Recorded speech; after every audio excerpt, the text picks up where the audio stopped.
call the meeting to order. I invite you to join with me in the invocation. O merciful God, we are thankful for this day, for all the blessings you have bestowed on us. We are thankful for the resurrection of Jesus Christ our Lord. You have given us the gifts of faith, hope, and love. You strengthen our hope so that we may continue to walk with you. You deepen our faith so that we may trust that you are with us in all that we do. You show us your love so that we may show others the gifts you have promised to all. Give us the ability to lead, listen, and feel. We pray in your holy name. Amen. Amen. We have 3 special presentations tonight.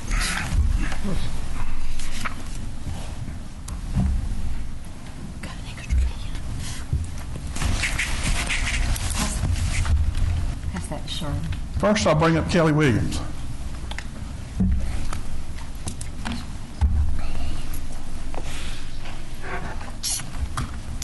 Kelly is a retiree from the police department. She was hired in 1995. She progressed through all of the police officer roles, all of the detective roles, detective sergeant, police captain, and ended her career as a shift commander.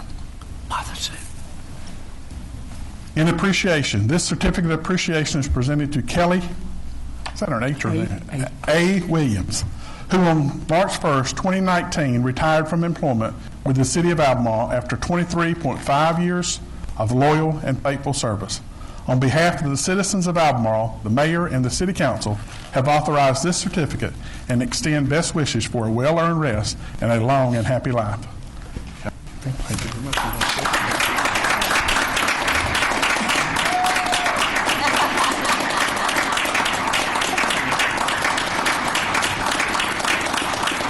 I'd just like to thank everyone. And the best part about being retired, if it snows tomorrow, I don't have to get out in it. Thank you all.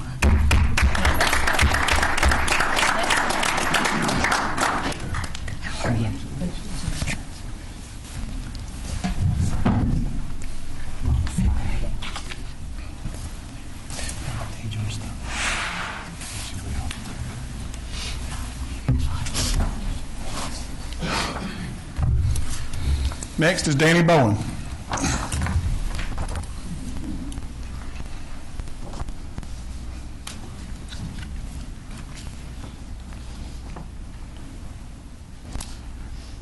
Danny started his career in 1990. He progressed through all the police officer positions and then all the detective positions.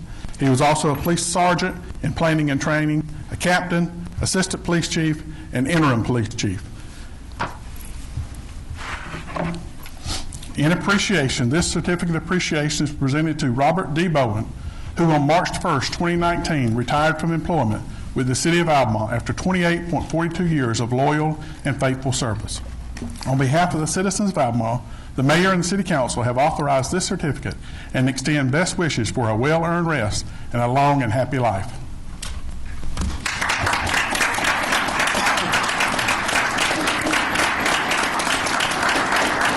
Say anything? Okay.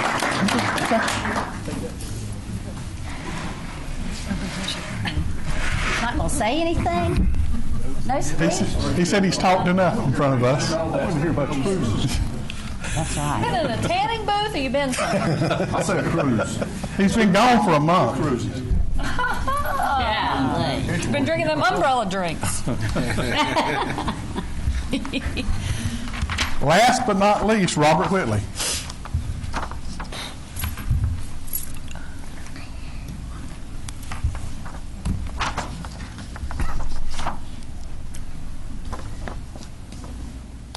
Robert came to the city in 1989 as a safety director, and in 1995 became the human resource director. He remained in that position the rest of his career.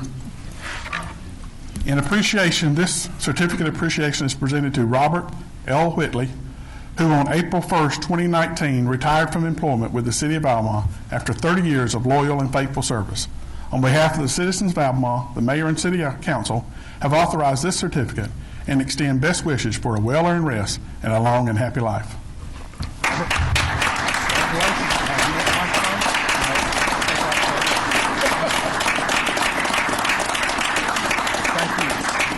Thank you. You could at least give us a swan song, right? I believe I'm done with that. Jeez. Enjoy. I think it's a cord. Running up here. I think so.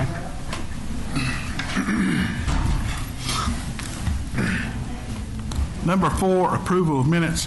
We're going to pull the March 18th closed session minutes for some corrections before we vote on those in our next meeting. Consider approval of the March 18th regular session minutes. Move to approve. Motion by Councilmember Aldridge, Second. second by Councilmember Hughes. Further discussion? All those in favor say aye. Aye. Those opposed? Motion carries.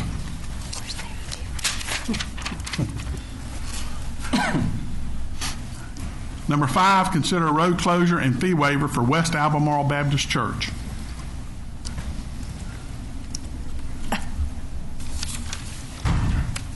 Good evening, Mayor. Good evening, Council. My name is David Doolin. I come to you today as a member of West Albemarle Baptist Church. And at West Albemarle, my wife and I have helped with the last 8 years with the children's ministry. And we want to do a fundraiser to help other Awana ministries in South America. And in order to do this, we want to have a color run, if you will. Allow the kids to participate in running, and then they would get people to donate money for every lap that they make. And during this process, we have like a chalk color that we would throw at them, and then they would get as many different colors on them as possible. Just make the run more fun, if you will. And we would like to request road closures on if you look in your map there, on Church Street and Mill. There is no residential houses on these sections that I have outlined. The only I think it's Wendy's Embroidering, and I had spoken with her today. They're not open past 6 o'clock anyway. She said that would be no problem. They would still have access to 73, so it would not interfere with anything from 6:30 to 7, or from 6 to 7:30. On a Wednesday night. Wednesday night, yes, ma'am. Council have any questions? Move approval. Motion by Councilmember Hall to approve the road closure and the fee waiver, second by Councilmember Townsend, I believe said that.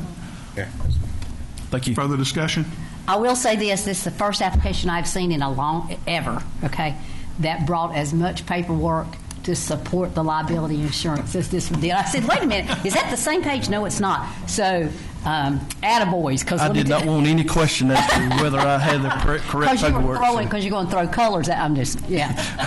All those in favor say aye. Aye. Those opposed? Motion carries. Thank you. Thank you. Number 6, consider a special event permit for road closure and fee waiver for Stanley County YMCA Stanley Kids Triathlon. I don't believe I see anybody here from the Y. Council have any questions? I think it's pretty well explained. It is who? Motion by Councilmember Aldridge to approve. Second. Second by Councilmember Hall. Further discussion? All those in favor say aye. Aye. Those opposed? Motion carries. Number 7, consider special events permit fee waiver for Confederate Memorial Celebration. Anyone here for that?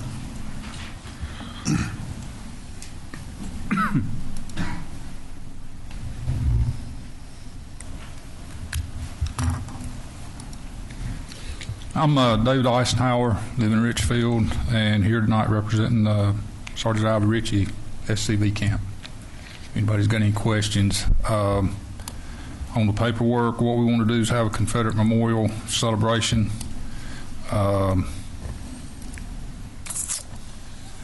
May have a question or two just for clarification on our part. This is the first time we've brought anything. Mr. Eisenhower, let me first tell you, that is controlled, what you do down there, by the ADDC. The only thing you're asking council for tonight is a fee waiver. Okay. Any other thing about the event would be controlled by the ADDC. Okay, thank you, because that was another thing. This first time we've done it. There are some things in there I know that you've got to address with them. Okay. And their next meeting is in time for Monday, this. yes. On April 8th. Right. Is their next ADDC meeting. Isn't that right? Correct. Okay. So we would need to go and get them addressed with them and then come back to you. No. Talk to the director, and they will tell you what you can and can't do down there. Okay. All you're asking us for is a fee waiver. Okay. Move approval. Motion by Councilmember Hall, second by Councilmember Bramlett. Further discussion? All those in favor say aye. Aye. Those opposed, motion carries. Thank you. Thank you. Your municipal calendar is in your agenda. Any questions? Just clarification, guys, the May dates are incorrect when it comes to budget. We changed them. I've changed that No, already. no. In there, on the calendar, it still has on there the dates of 7 and 8. It is 7 and 9 at 5:30. So that's, Okay, because we've that made thing that. had 8 and 9. It does have 8 and 9 It in the does have agenda, 8 and but it's 9. 7. That's right. It is 7 and 9. May 7th and May 9th, and we did that weeks ago. Any other questions? Good catch. I'll entertain a motion to approve the consent agenda Oh. unless someone has anything we need to bring off and discuss. Move approval. Look, I thought I had something on there. I guess I don't. Okay. Have a motion by Councilmember Hall to approve the consent agenda. Second. Second by Councilmember Bramlett. Further discussion? All those in favor say aye. Aye. Those opposed? Motion carries. Just make one comment. It's got on there the U.S. Highway 52 treatment plant open house. Are we going to promote that a little more? I haven't seen Go it. right ahead right now. Well, I mean, It's Wednesday, so we need to tell it one thing I wanted to mention is that the Yadkin Valley ribbon cutting is at 4:30, 4:30. right in the middle yeah. of it. Oh, my. So we might want to talk about a couple of people going down there Yeah. or something. But, What Mr. Whitley's talking about, this Wednesday from 3:30 to 5:30, we have an open house at the Highway 52 water treatment plant. We encourage all of you to come up and see. If you've never been in a water treatment plant, you'll get to see one in operation, plus see all the restoration that has occurred there over the last couple of years. Moving on to unfinished business, number 15, consider method of nonpartisan election. Council's got a little information on that. Do you want to choose a method at this meeting? Do you need more information? May I make a comment? So when I got the agenda, when I read the agenda, I don't know when it was actually published, but when I read it Friday evening, and I looked at what was within the body of it, I thought I had understood that there was going to be somebody looking to find out what other folks do across the state, okay?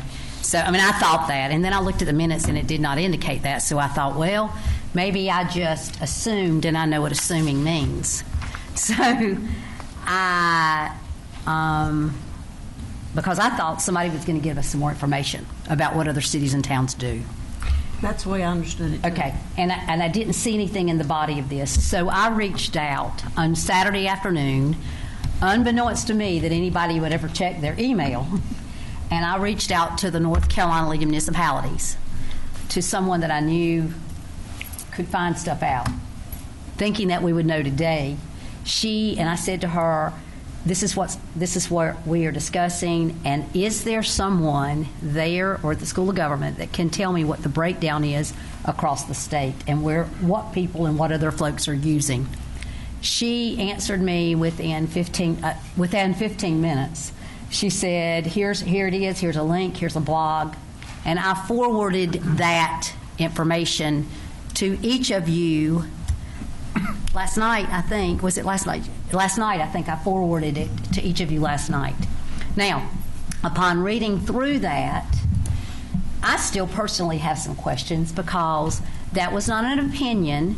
That was a discussion blog that someone at the School of Government, Bob Joyce, wrote and published.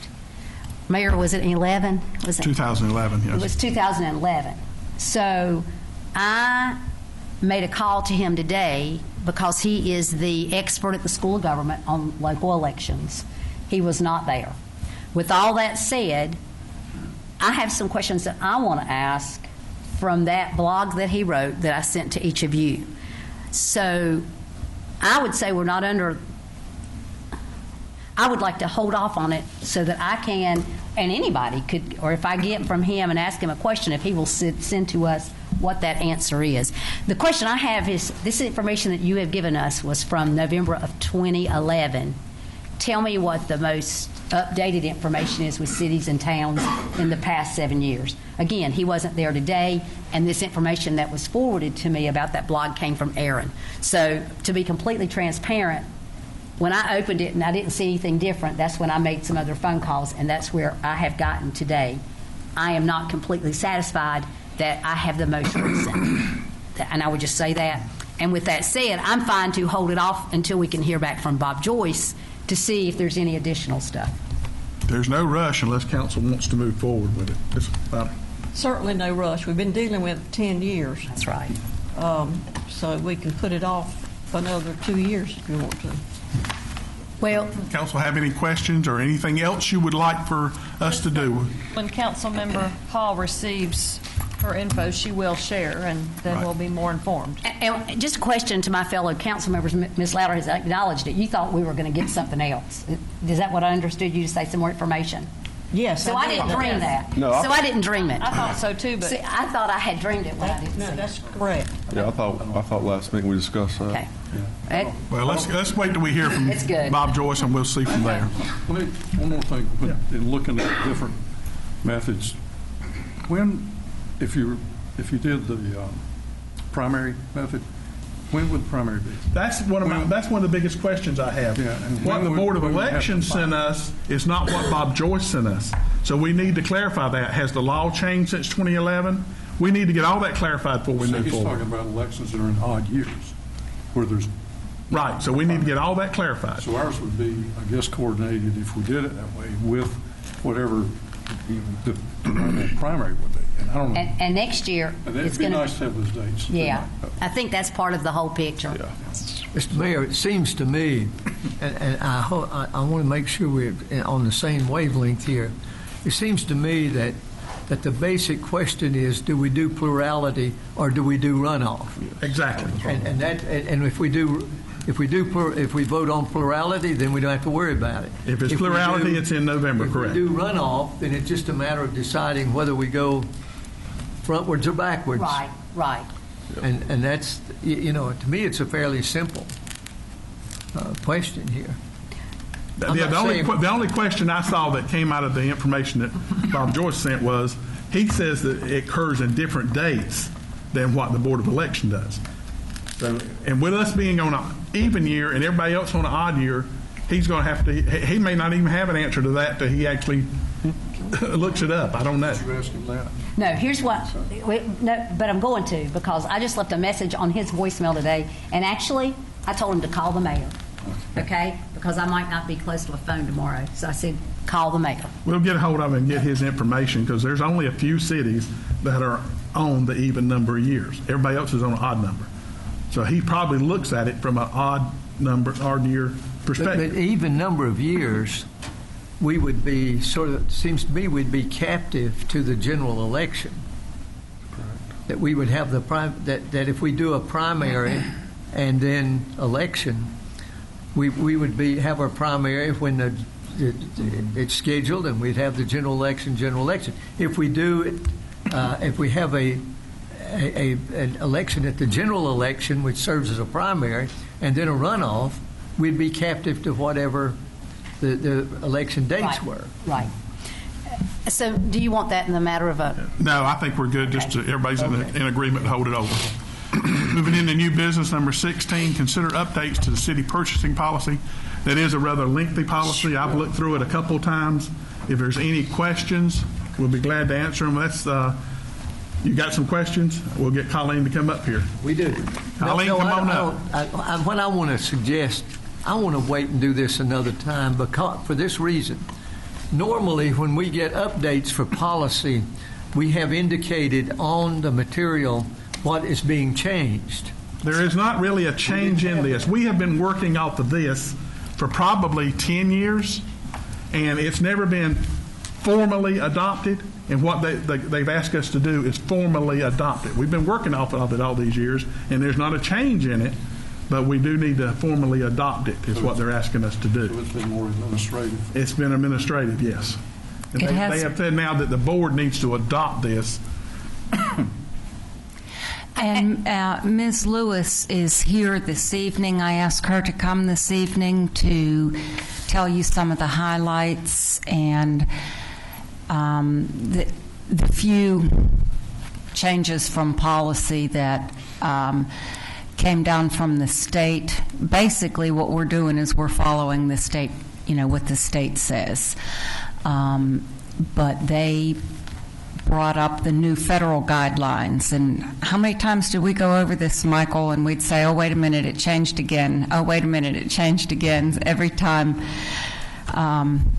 the state would put out a new pronouncement regarding the federal guidelines for disaster, we were trying to update.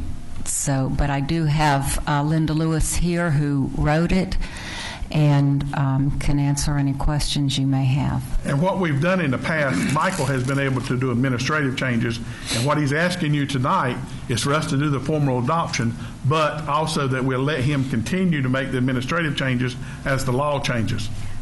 Question, point. Yes.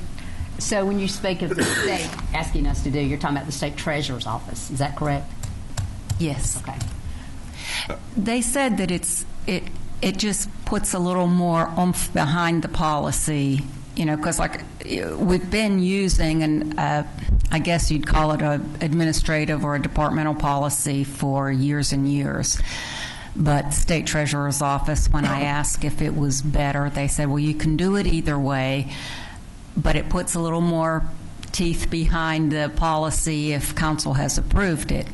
Now, we don't want to be running back every time the state treasurer has an update, but we just felt like we ought to bring you the document, make sure that you all have opportunity to see it, and as I said, Ms. Lewis is here.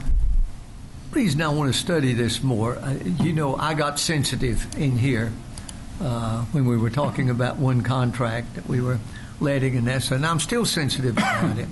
And I found on page 9, we got a section on local buying, and it's pointed out specifically the city does not have the authority to establish local preferences of any kind. And I couldn't help but feel that was intended toward me, and that bothered me. So I went to GS 143, 129B, and I didn't quite get the pounding. I didn't hear it. I didn't see it mentioned quite that way. Although it talks about lowest bid and that sort of thing. Let me ask you this. Is it true that any construction activity up to $500,000, we don't even have to go out on a bid? And I believe that's specifically, and any purchases of supplies and materials and that sort of thing up to $90,000, we don't have to go out on a bid. Now, We I don't read have to that. go on a formal bid. We would, just as anyone does, we try to look for the best price. Of course you would. The thing of it, my goal here is to protect local vendors as much as I can, and I want a policy that opens it, that gives preference where possible. Ms. Lewis specifically, Michael and Nikki asked us to specifically look into that. And so Ms. Lewis spoke to the state treasurer's office regarding that.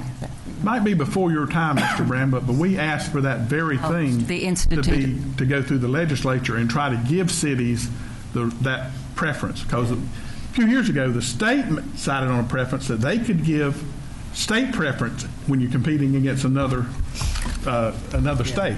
But we asked for the same thing, that we could do local. They said no. So we tried to get a law in that, and we could not get it.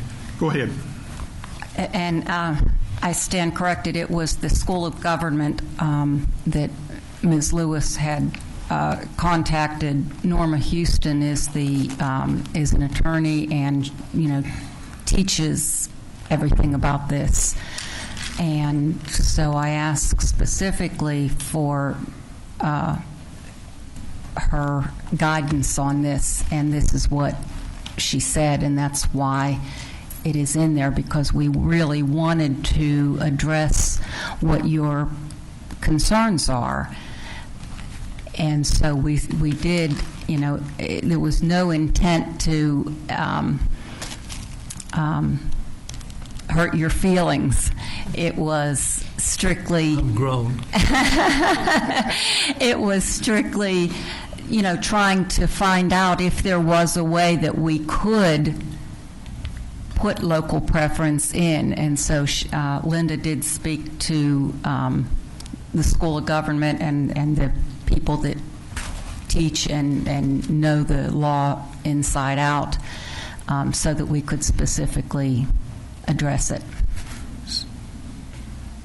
Yes, ma'am. Under local buying, the city does not have the authority to establish local preferences of any kind and is bound by law to award to the lowest responsive bidder. That's in our minutes that we have today. Page 9. Yeah. That's correct, Miss. That's correct. That's what the policy says. So up until this point, we've never given the city manager any kind of discretion to approve change orders regardless to the dollar amount. I see you have a $20,000 recommendation in the new policy, but regardless, say like if it's $2,000, he's never had that discretion to approve any dollar amount? I'm not aware of anything formally that's been done. I mean, there have been times when there's been a construction project and there was a small change needed, and waiting was going to cost more money than going ahead with something that we knew we had to do, and we would report that at the next meeting. That's sort of the line we walk here. So we did want that clarified so that there was a clear line. Heretofore, just trying to use best judgment with all things considered to make these projects that overall council has approved keep moving. And that's only if the money's in the contingency. Right. That's not approving additional money.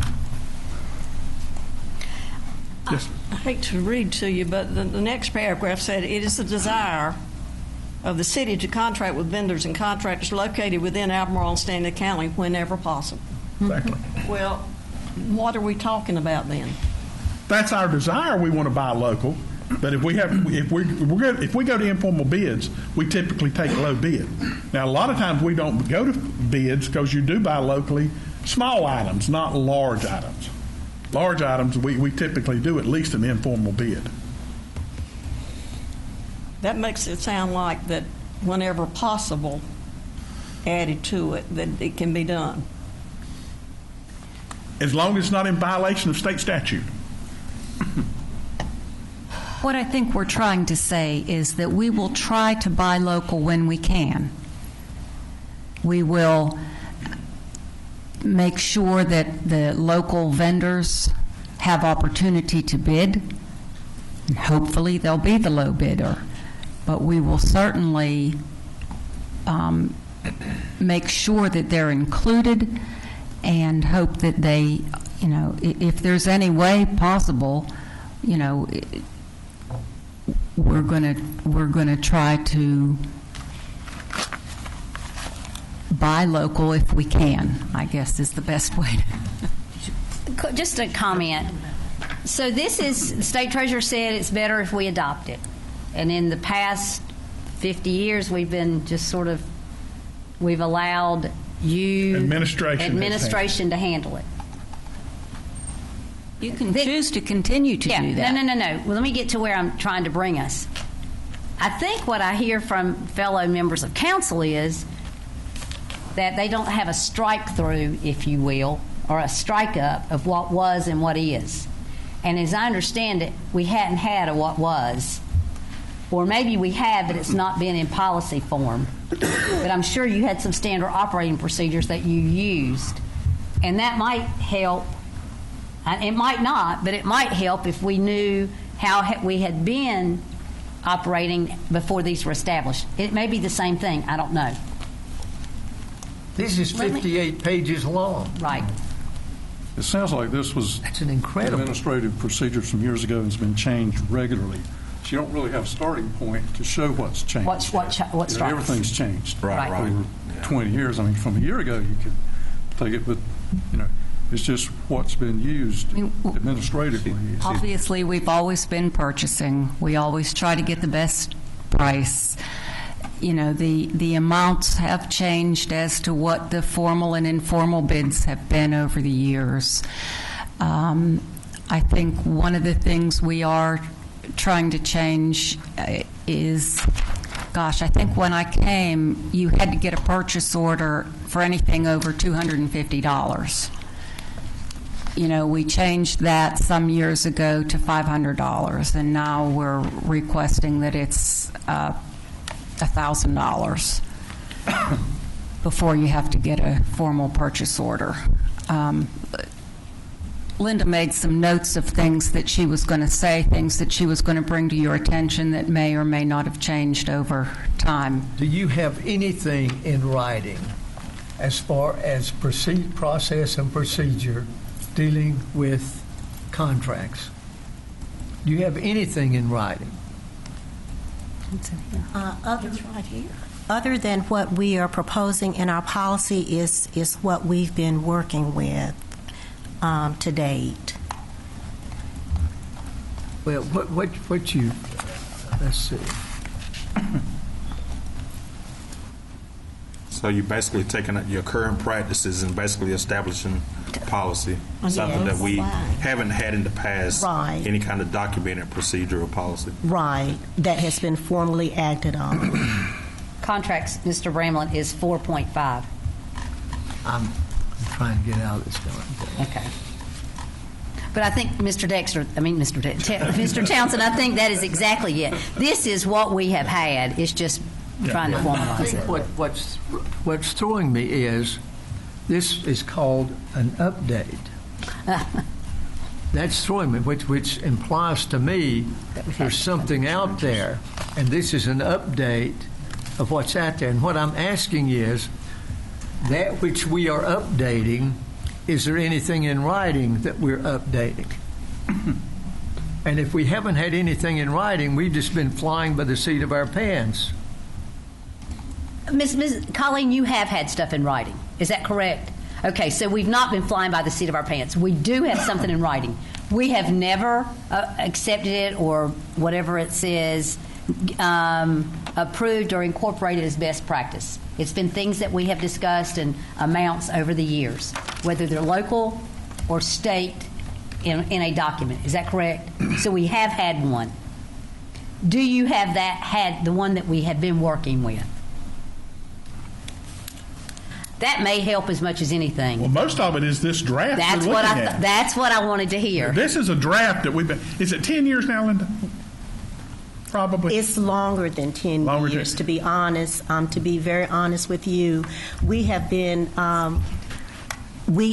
working with this ever since I've been in the department, and that has been a long time. And as changes have come down from the state, we tried to incorporate it into the draft at that time, and then we just keep working as normal. So now we feel that it's time that we should take some action on it so that we can formally communicate this to everybody, all of the departments. Everybody would be aware and have a good understanding of what and how we're supposed to proceed with our purchasing procedures. Let me Mayor, clarify something. Mayor, that it has been approved by the city council. This, not as a complete package. There's parts that have come to city council over the years. She talked earlier about 250 to 500 on purchase orders. That came to council years ago. little things come to council. But as one big policy, I don't think it's ever come before council since they put this draft together. And they've been working off of this draft. So what we're asking for tonight, rather than administrative approval, Michael has the authority to prove that and not even bring it to us. He's asking us to approve it, and then he will keep it up to date because the state treasurer has requested it. That's the only reason we're here tonight, is the state treasurer has requested us as a board to formally adopt this that we've been working on and been approved administratively over the years. Let me clarify something. When I said I wasn't born yesterday, I said I was a grown man. I know why we're doing this, and I know why the state does that. Because your buddy can sell you, you might have a tendency to buy from your buddy and pay him a little bit more than you should. And that's the reason for all of this. And they're trying to protect every taxpayer's money, and I'm in total agreement with that. What I want to do is to make sure that where possible and under strict guidelines, if we can use local vendors, I want us to do it. Yeah. And what I'm saying, and if you notice what I brought up last time, there's a difference between two banks. One that's headquartered or somewhere in Timbuktu, and one that has a headquarters here and has 160 employees downtown and owns a bunch of buildings and contributes enormously. Surely there is a factor that could be built into that would account for the advantage of trading with them. Now, that would only go so far. Then when it went past that advantage, then you wouldn't use them.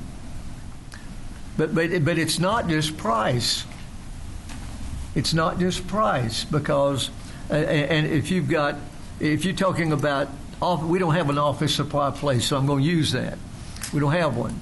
If you're buying $10,000 worth of office supplies, if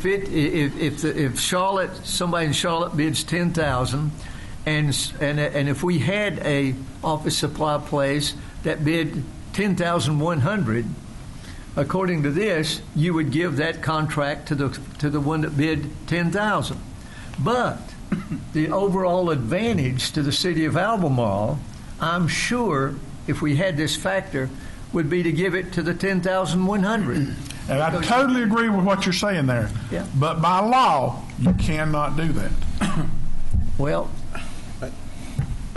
and I agree with you, but that's a hard call for staff to make as to where that line is. And then back to the issue you raised about why did you do it? That's a hard decision for staff to make and come out unscathed. yeah, The part that you brought up earlier is really not included in this because bank bids are not regulated by this. I understand that. I did know that, but it did come up, and that happened to be the issue that brought it to my. What would be wrong with what Michael wants to do? Go ahead and approve what we've been living by for all these years, and then have time in here to make changes that we want. I found it to be very reliable in most instances. That's really what we're asking tonight, to prove it and let Michael make the changes as we need to So moved. moving forward. Motion by Councilmember Louder, Second. second by Councilmember Hall. Further discussion? All those in favor say aye. Aye. Those opposed? No. Motion carries one against.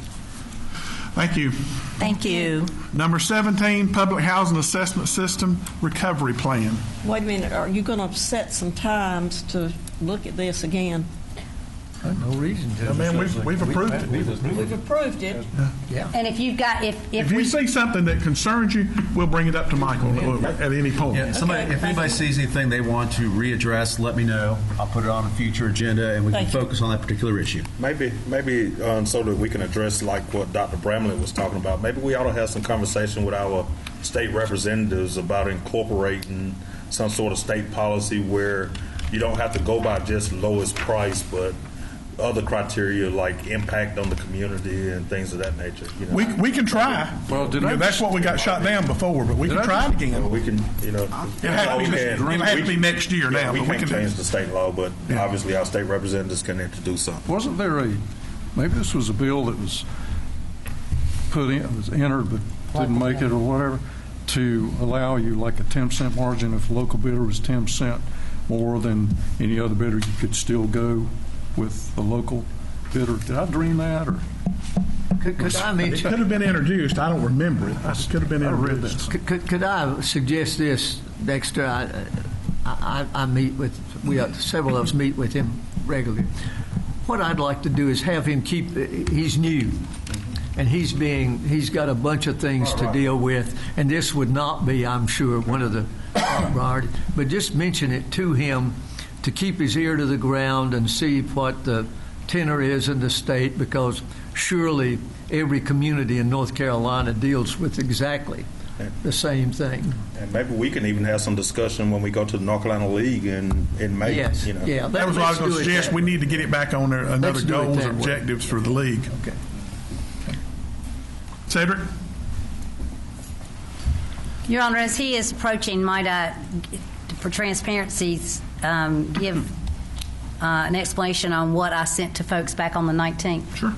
So the last time we were here, we got this list, the punch list or whatever, and had all these columns A, B, C, D, and nobody knew what they meant. So, I mean, Mr. Baldwin didn't know what they meant. We could assume what they meant. So I called. And the reason I felt like I was able to call is because we were copied. Each of us was copied on that as a recipient of the letter and the notification. I called Eugene Rahuba in Greensboro and basically said to him, on the prevalence report, can you give us an explanation? And he said, well, that was in the packet. And I said, no, it wasn't. The prevalence report was. So he looked around and got on his computer, and then he said, well, here I do have it. It's on the bottom of the prevalence report. The explanations are on there. And I said to him, it would help tremendously if folks knew what those were, if they're actual numbers or not actual numbers, et cetera, et cetera. So upon receiving that, I forwarded that as well to everybody so that they could see what those different columns meant. And Mr. Baldwin, I think I copied you on that. You did. Very good. So just FYI that I did that because I really wanted to know where we were moving forward. Mr. Baldwin, if you will, go ahead and go through your recovery plan and what you're planning. Okay. Just like Ms. Hall was saying that on last meeting, we did discuss some questions that you guys had about the letter that you did receive from HUD.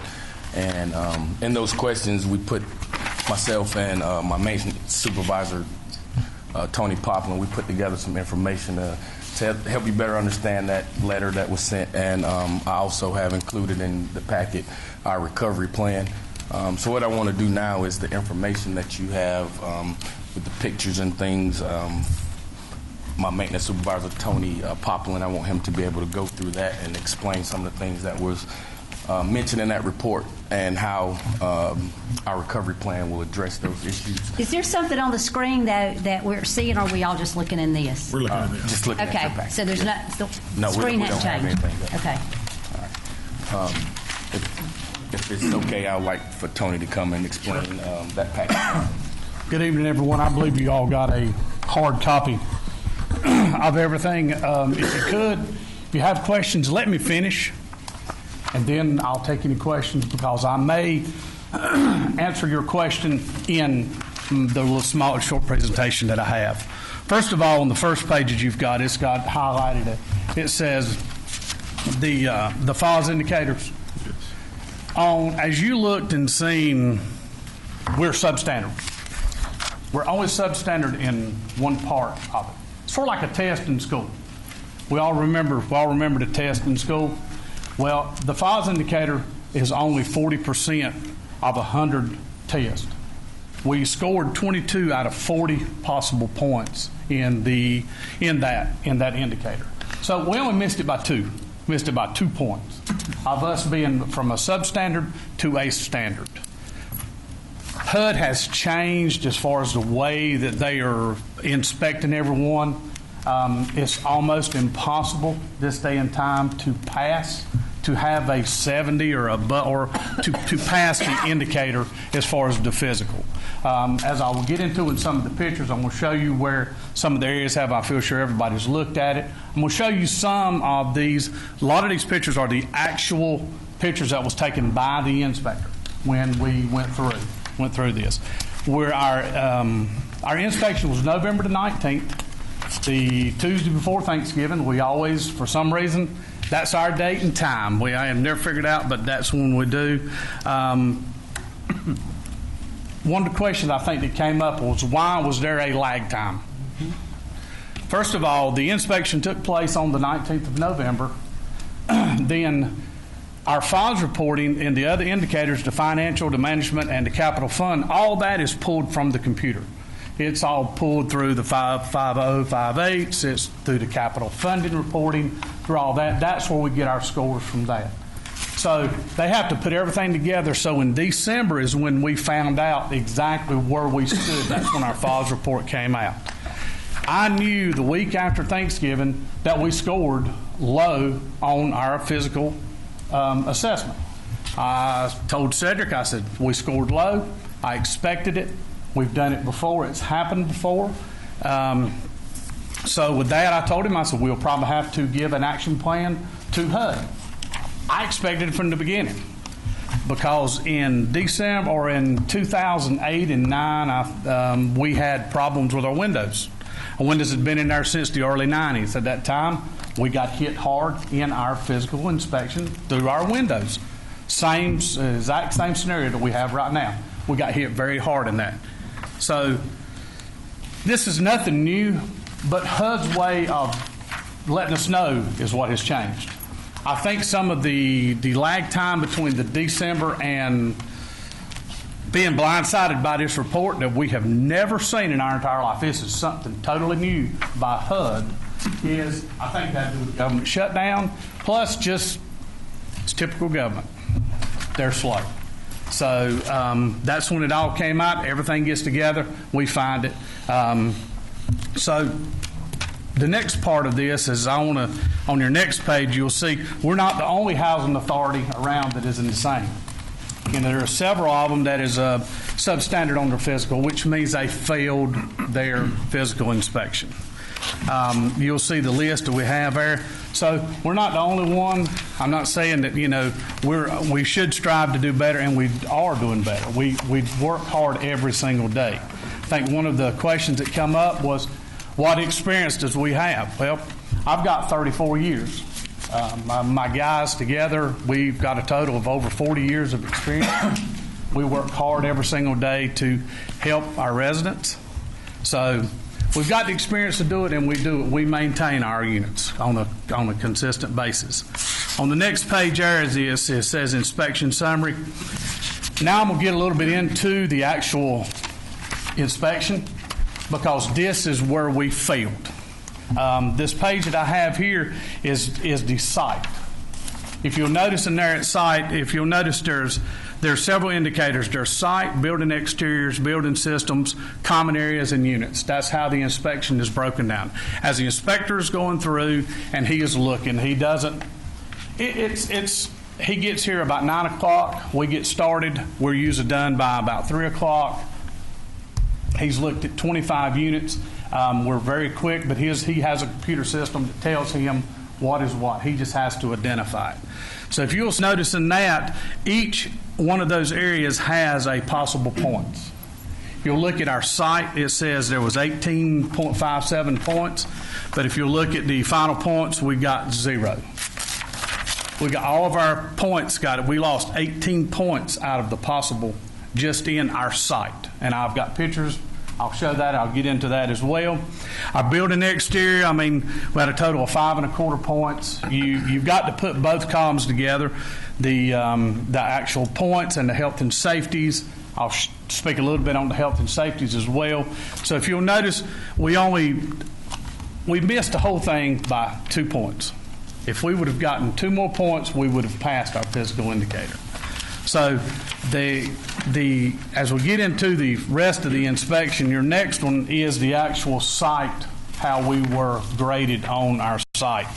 You'll see on them, on the grounds, it says the site, we had 5.97. We had a total of 18.57 points that we had, but we lost 33 of them just in this. So all they take away from us is 18.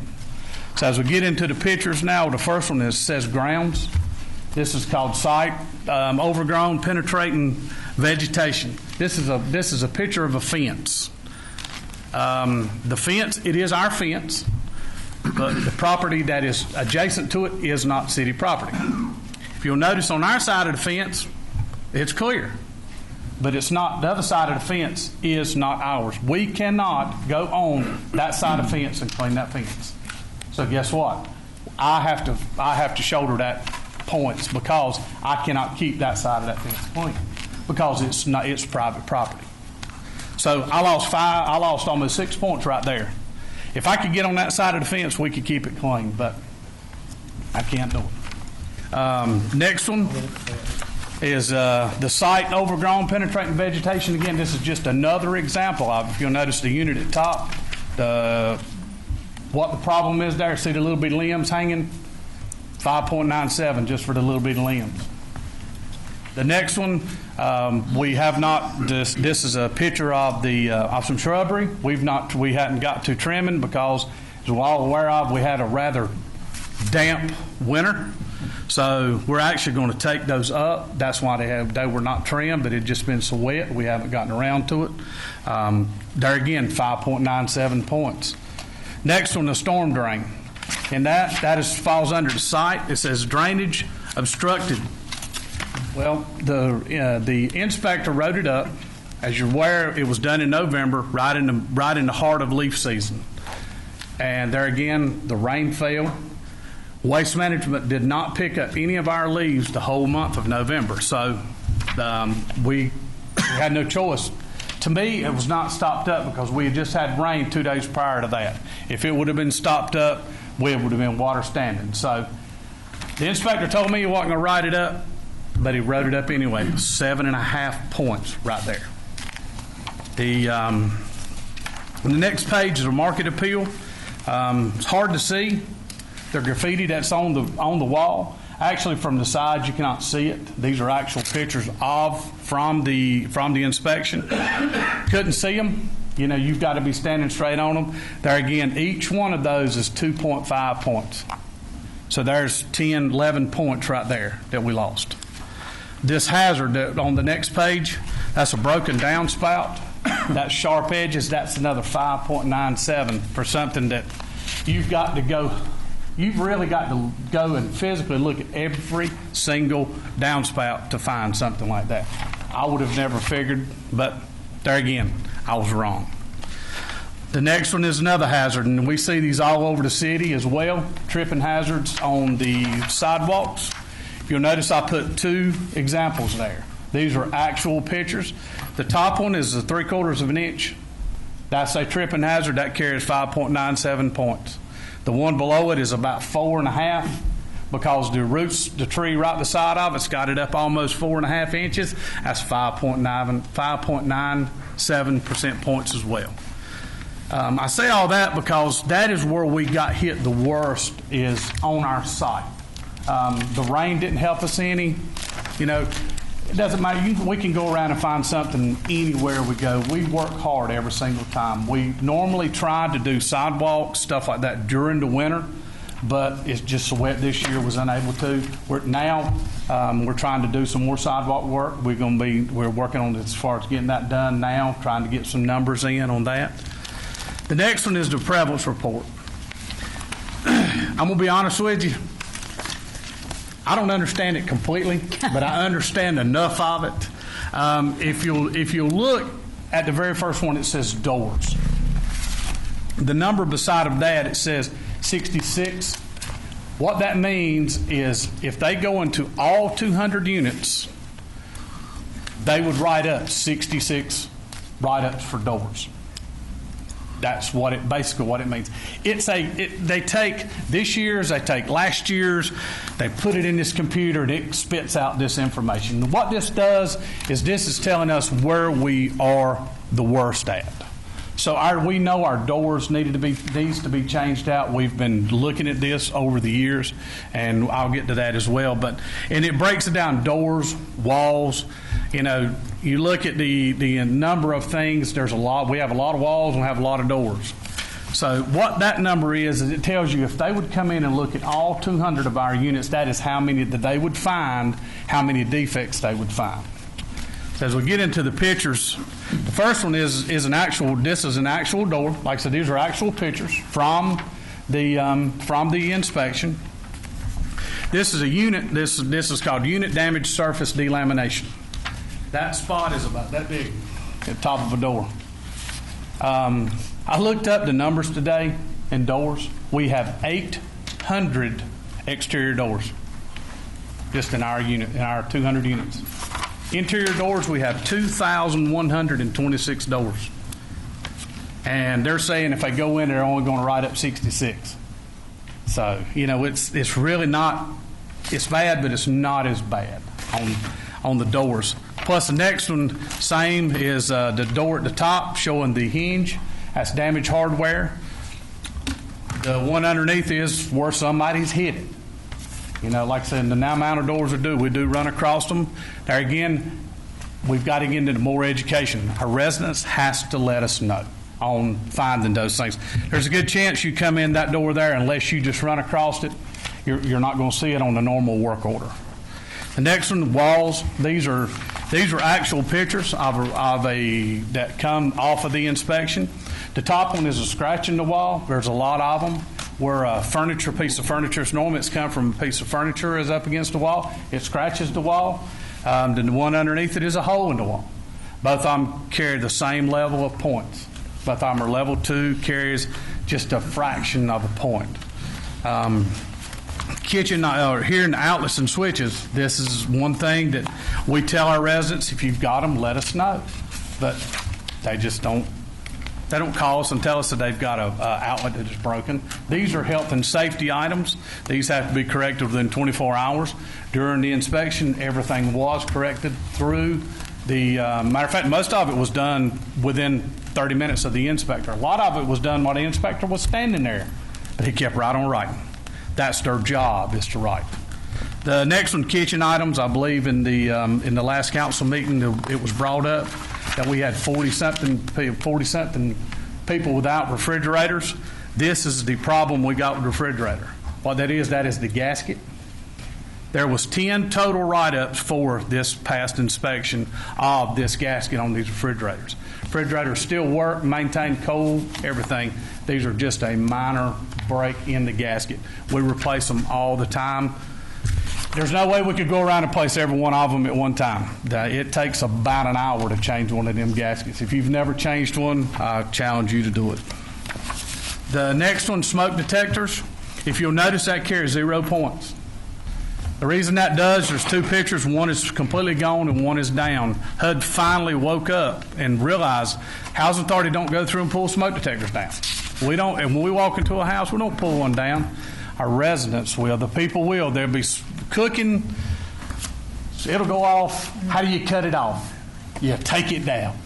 I'm guilty of it even at my own house. So HUD finally figured out that these they don't carry any points. They're still a health and safety, but they do not carry any points.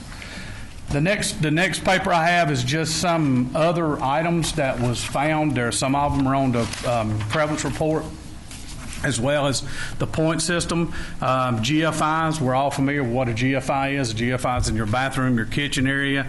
They carry the highest points as far as any small item. They carry 1 point, plus it's a health and safety. All of those were fixed within 30 minutes to an hour of being found. There was a total, there was 25 out of 200 by HUD's number, if they inspected all of them. Units, kitchen that says on there missing or damaged. We don't have missing cabinets. We've got a door that may be a little crooked, or it may have a little piece of delamination off of it, or a piece of a countertop, a little piece of formica that's chipped off, something like that. The kitchen, leaking, their pipes are leaking underneath the sink. There again, that goes back to something else we're going to start doing. They've got to call and let us know when they are doing that. Call for aid. It's another thing that's on the report. That's a string that is in each one of our the Elizabeth Heights units, as well as the handicap units that are at Amherst. What this is in the event that something happens, the resident can pull that. It sets, say, an alarm off that's outside. What the resident will do is they will tie them up. If that string, the inspector will literally measure it, it has to be no more than 6 inches off the floor. If it's 7 inches off the floor, it's an automatic write-up for us. So, these are items that we constantly work with on a daily basis. My next page is sort of want to go into what are we doing about it. First of all, in February of this year, we did our annual pest inspection. We've been doing it for years. We did nothing any different this year than we did last year. Only different this year is we do have a new company that we've signed on, and at this time they come in. We look at each and every unit. We figure out where we stand. How many units has problems? No one calls us and lets us know when they have a problem. So there again, we have to go in and hunt them, basically what we do. So in this time, we went through, we looked at them, we identified who we had problems with. They were baited, treated, and if they had issues as far as sanitation and other things, that was added to a list. We're working with them now to get rid of their problem as well as take care of any other issues they have. This April 10th and 11th, we will have our annual fire extinguisher inspection. We got cited for a bad fire extinguisher that was actually in our office. It's signed every month. Don't know, but 1 month to the next, it decided to just let go. Didn't have enough pressure in it. That was a write-up. We do that yearly. On the 10th and 11th, we will be inspecting every single fire extinguisher in the units, going in them as well. We're going to take this opportunity to go in and check for our smoke detectors and anything else we can run across. We still, a contractor is who does it, so we've got to be moving along, but as we're in there, only one of us will go, but we'll try, and if we see anything, he'll call. We'll take care of anything else. The month of May through August, as I said in here, it's sort of a challenging time for us. It's the end of budget year coming up in June. Our higher number of vacancies, for some reason, people move in the summer. We had 2 evictions last month. The mowing season, we have to maintain our grounds as well. Also, we have a higher volume of work orders during this time. So during this time, we try not to do anything different. But what we are going to try to do, on the next page after it, you'll see a health and safety inspection report. We have done these in the past. I talked to my guys. We sit down. We're going to try our best to figure out how to do a health and safety inspection with everything else that we do. As it said, when we talked to HUD, I asked a question, what is our ratio of workers needed? He said with the age of our apartments, we should be one worker for 40 units. That should give us 5. There's only 3 of us. So we stay pretty busy. We're going to try to do that. We're going to take a street at a time. It'll be something quick, but hopefully it'll be something that we maybe can stop some of the other ones. As well as on the next page, September to October, every year we're required to do an annual inspection. We outsource this through a company who actually is REACT inspectors themselves. They will come in and do all 200 units at one time. We're going to do this year, September, October, anticipating the REACT to take place in November. So at that time, we're hoping that, he catches stuff that's going to help us through that, but it's still not going to fix our main problem.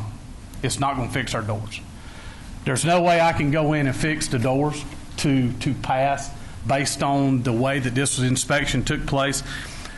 But our next inspector may not even write a door up. Depends on every inspector that walks in the door. When I had that meeting with him to start with, the first thing I ask him is, what is your background? If he's a plumber, he's going to eat me alive in plumbing. If he's an electrician, he's going to eat me up in electrical. If he's a finished carpenter, God help me. So it just depends on where he's at, what his specialty is. That's what he's going to be looking for. And they are all walks. I have seen plumbers, electricians, heating and air guys, carpenters, college students. I've seen them all. The best inspector for REACT is someone who has no clue, because everything is based off of a computer software program with a definition.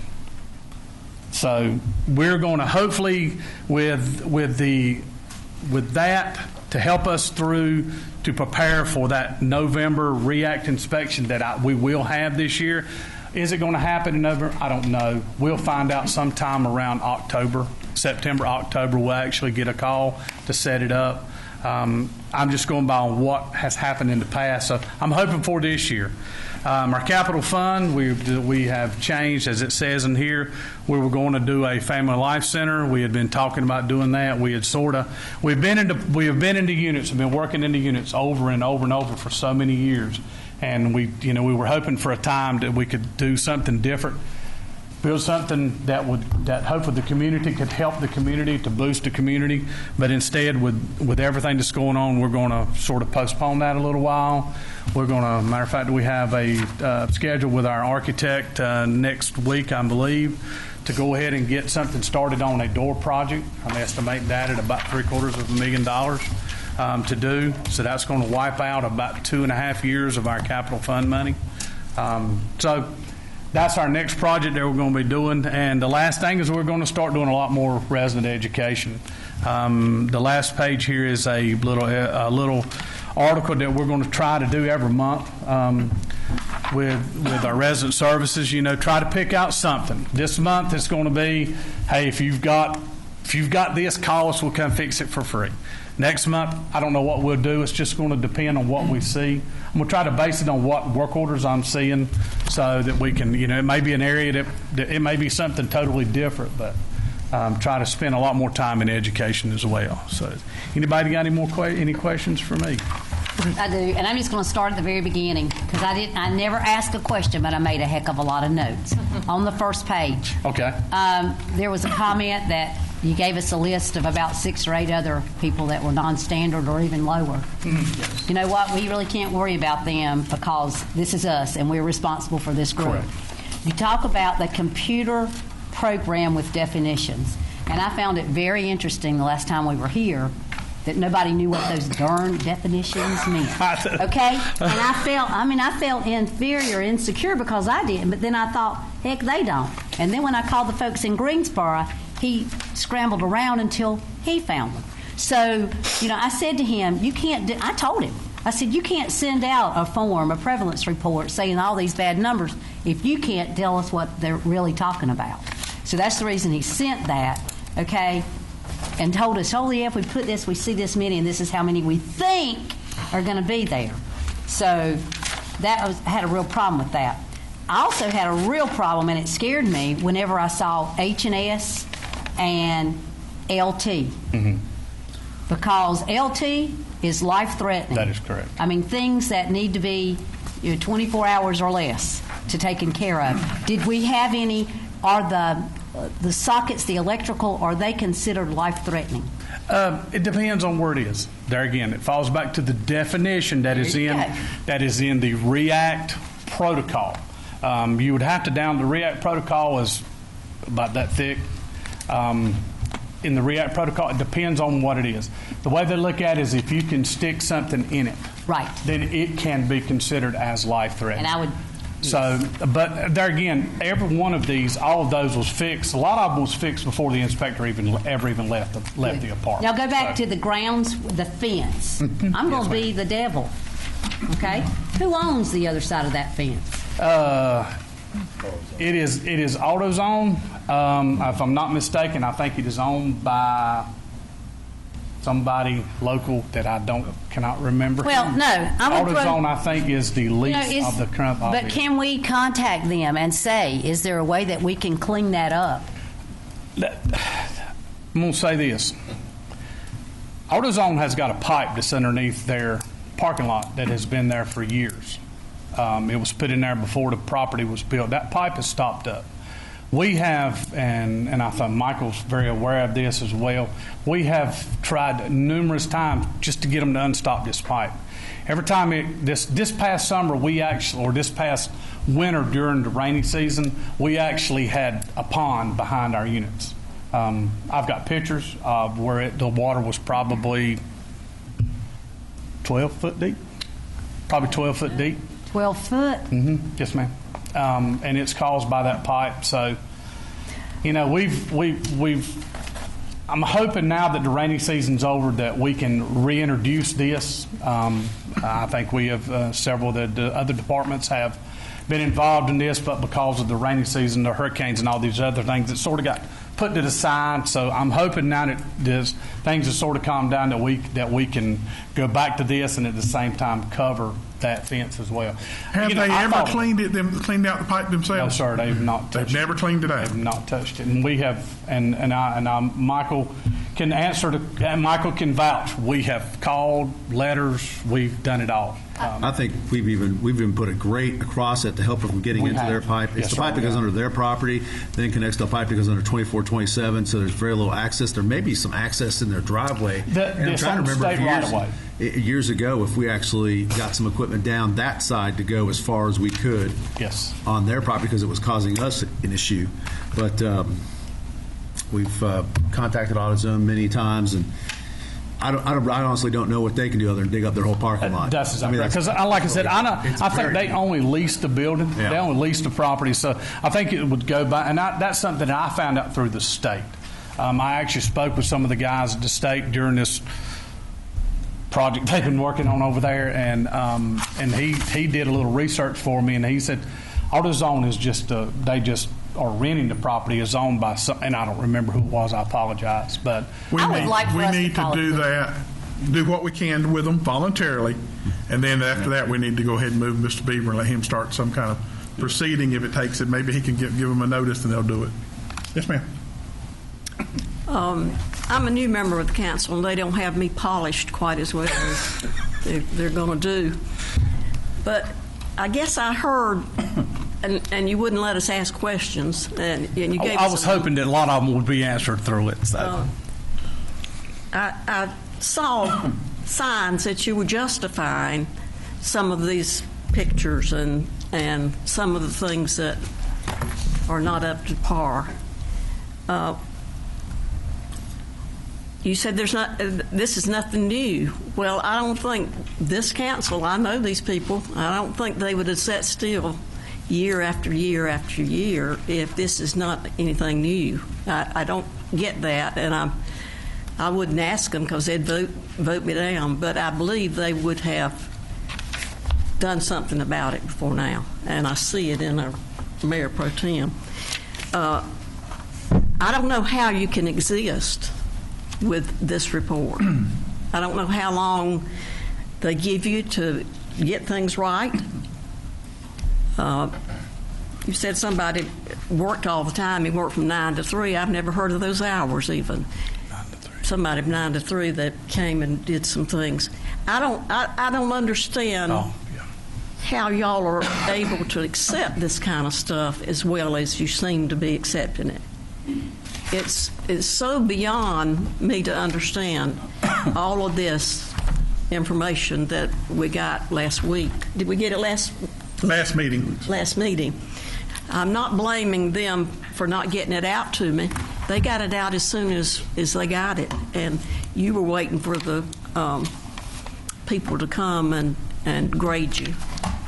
But you knew all these things. These are not. They didn't point out anything new. What's the problem? What is the problem that these haven't been done? We have budget sessions forever, and I don't know what you put in the budget. I don't remember, but this can't be fixed in a budget year. And it's not stuff that got that way this past year. So where am I misunderstanding? Go ahead. I think when we were saying that it's things aren't new that we come across, is that the items do get fixed. They're just reoccurring. And at the time of place, whenever the inspection, the REAC inspection actually took place, there were some things that we just were not able to take care of, like the storm drain picture that you're looking at there. You know, the leaf collection was not done in that month of November, so our storm drains were blocked. The graffiti, we try to pressure wash it to get it off, when we do discover it or when we're made aware. It's just that at that point, we did not know that was actually there. Didn't have a chance to actually get there to do that. But the things that are reported in the report, they are fixed. We're not saying that these things aren't getting taken, are not going to get taken care of. We do take steps to take care of those things, but like you say, a lot of things reoccur, and so we just, we're trying our best to take care of them as we, as they're brought to our attention. But then again, at the same time, it's when, at the point in time that this inspection occurred, we just, some of the things that he did write us up on, as far as the storm drain and things like that, we just had no control over that at that time. Yes, I would like for you to say some of the things that need to be replaced or fixed instead of what he wrote us up on, because it seemed that everything that they said and Martha Sue reported needed to be reported. Yes, and we do. You up on something. And like what we're trying to show here, we do have a plan for correcting these things. We do have a plan. Over a year, or what? How's it going to go? No, as I stated, we're fixing to August, April the 9th. We're going to be meeting with our architect. We're going to start getting everything together to do a full door project. We're estimating that cost to be about $750,000. I don't know how long it'll take to get it drawn up and through the bid process and all, but hopefully by the end of, I'm going to assume hopefully by fall of the year, wintertime, I'm hoping to be pretty close to being started on that project. $750,000. Yes, ma'am. Mr. Baldwin, what we talked about last meeting, you normally go in each apartment for an inspection once a year, correct? As far as the annual inspection? Annual inspection. Yes. Mm-hmm. And we talked about having try to do something quarterly or so. What have you done there? Tony mentioned some ideas that we're going to try to start out with, like you said, with our annual fire extinguisher inspections. We're going to use that as a chance to get in to do a smoke detector inspection. Let me pull up his sheet that he had about his other inspections. We're also going to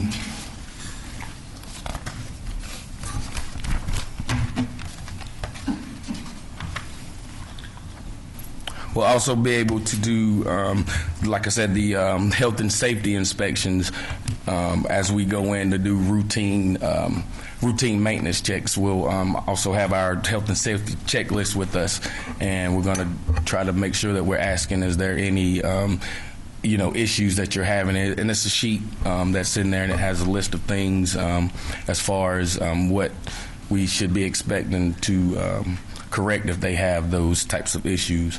And again, we'll be so that'll be in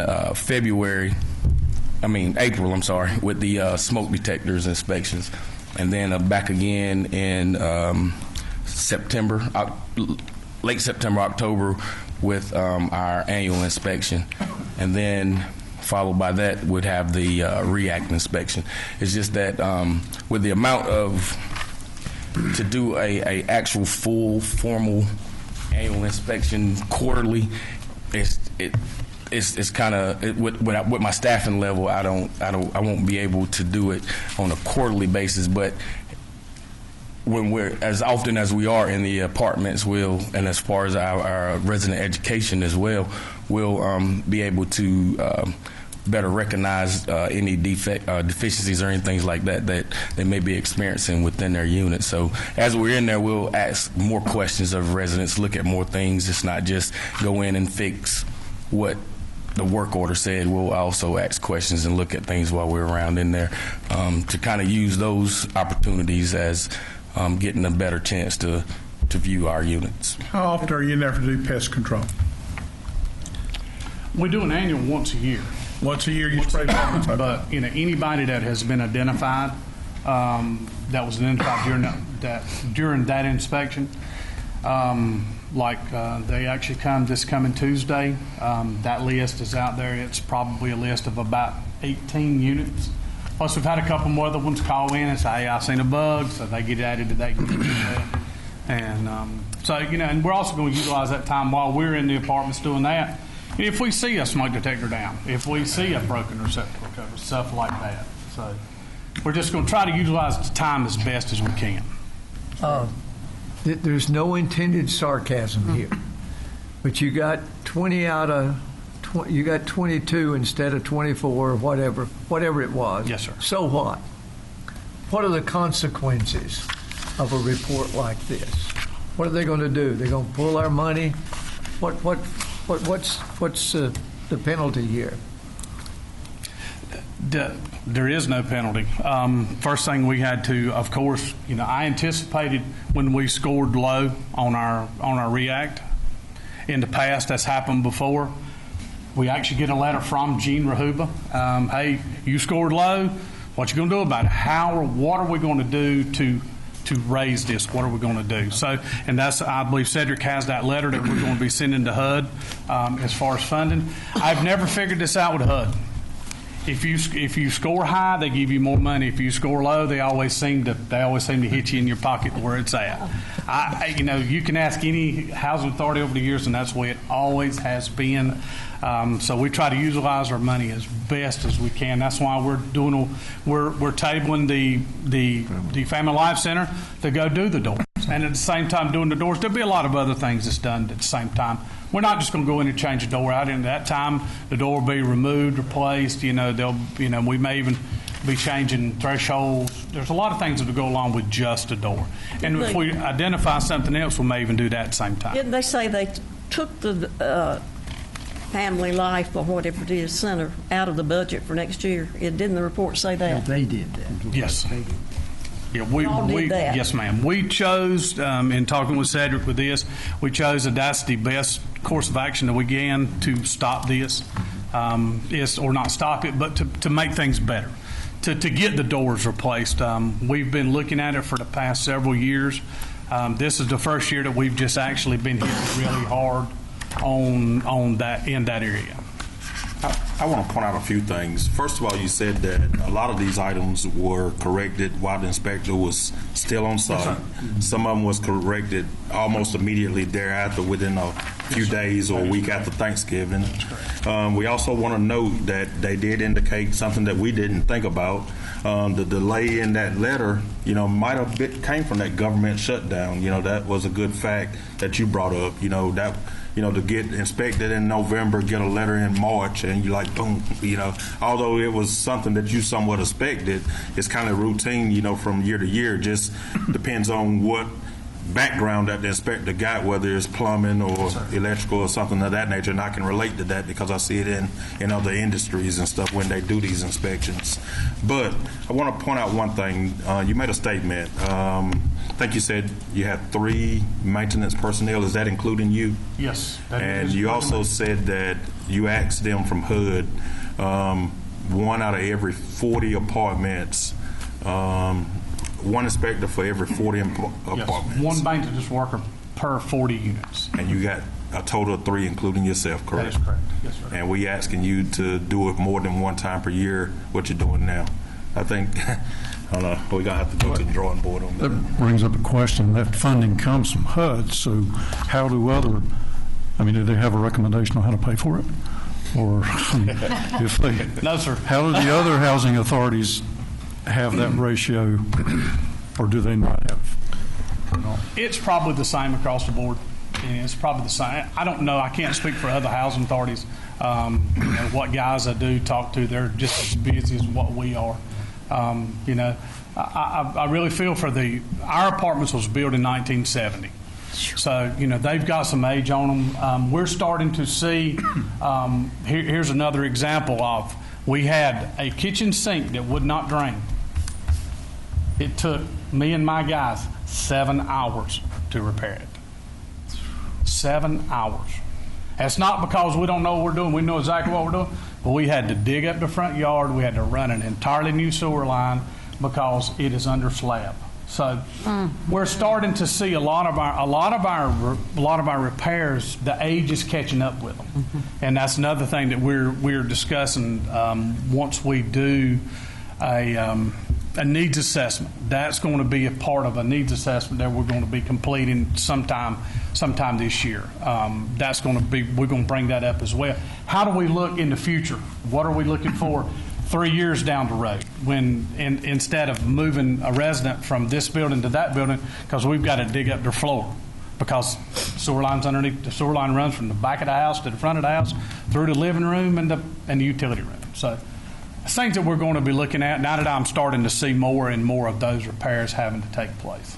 What do you think a lot of residents won't report things, small broken? They just don't want to take the time. They're afraid they'll have to pay for it? Or, I mean, is it to get blamed for the damage? They don't want staff in their apartment more than they have to keep it plain and simple, Yeah. With regards to sidewalks, I know I'm prone to trip over my own feet and those types of things. How do you, those are the pictures here are pretty, there's one that's pretty deep. Is that something that you're just going to have to... We got to cut it, tear it up. The bad thing is it's caused by trees. So can we take the, can you take the tree? We're talking about the trees. I don't know, what do you do? We'll actually, once I dig it up, I'll actually dig the roots, that root that is actually going to it. Okay. Actually dig it, cut it, break it off. This sidewalk was repaired 3 years ago, and this is what it has done in 3 years.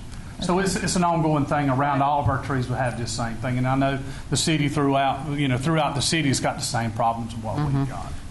The difference is they've got a group that goes around and does it on a daily basis. We've got us.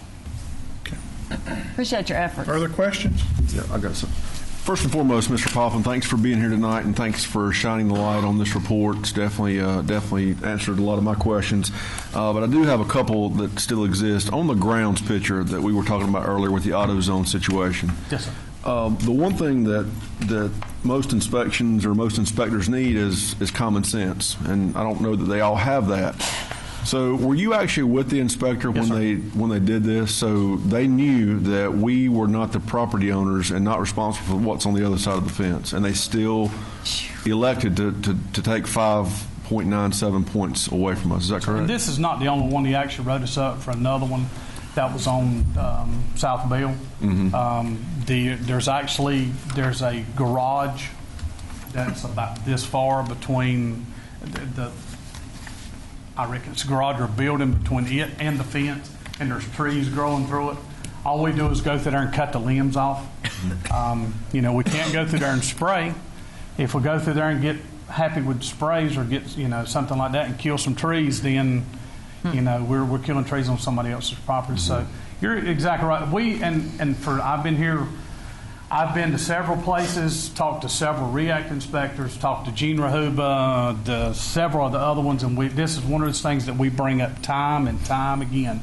If our side is clear, why do you penalize us for something that we have no control? And the inspectors know that we cannot go on that. Even us as a department of the city can't do it. A housing authority cannot go on there. So what's the response? How do we, if I'm in your shoes and I'm with the inspector and we look at this fence and our area on the property we own is clear, we pass, but on my neighbor's property it's all jacked up.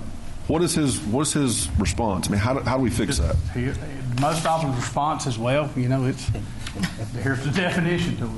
Another example is a lot of times we've had wash it coming off of a neighbor's property onto you. You still get wrote up for that, for the grounds, for it being washed away. And even though the water's coming from the other property, because it's on your property, It's on our property, so they write us up. I think it's one of those things that you just accept it and move on.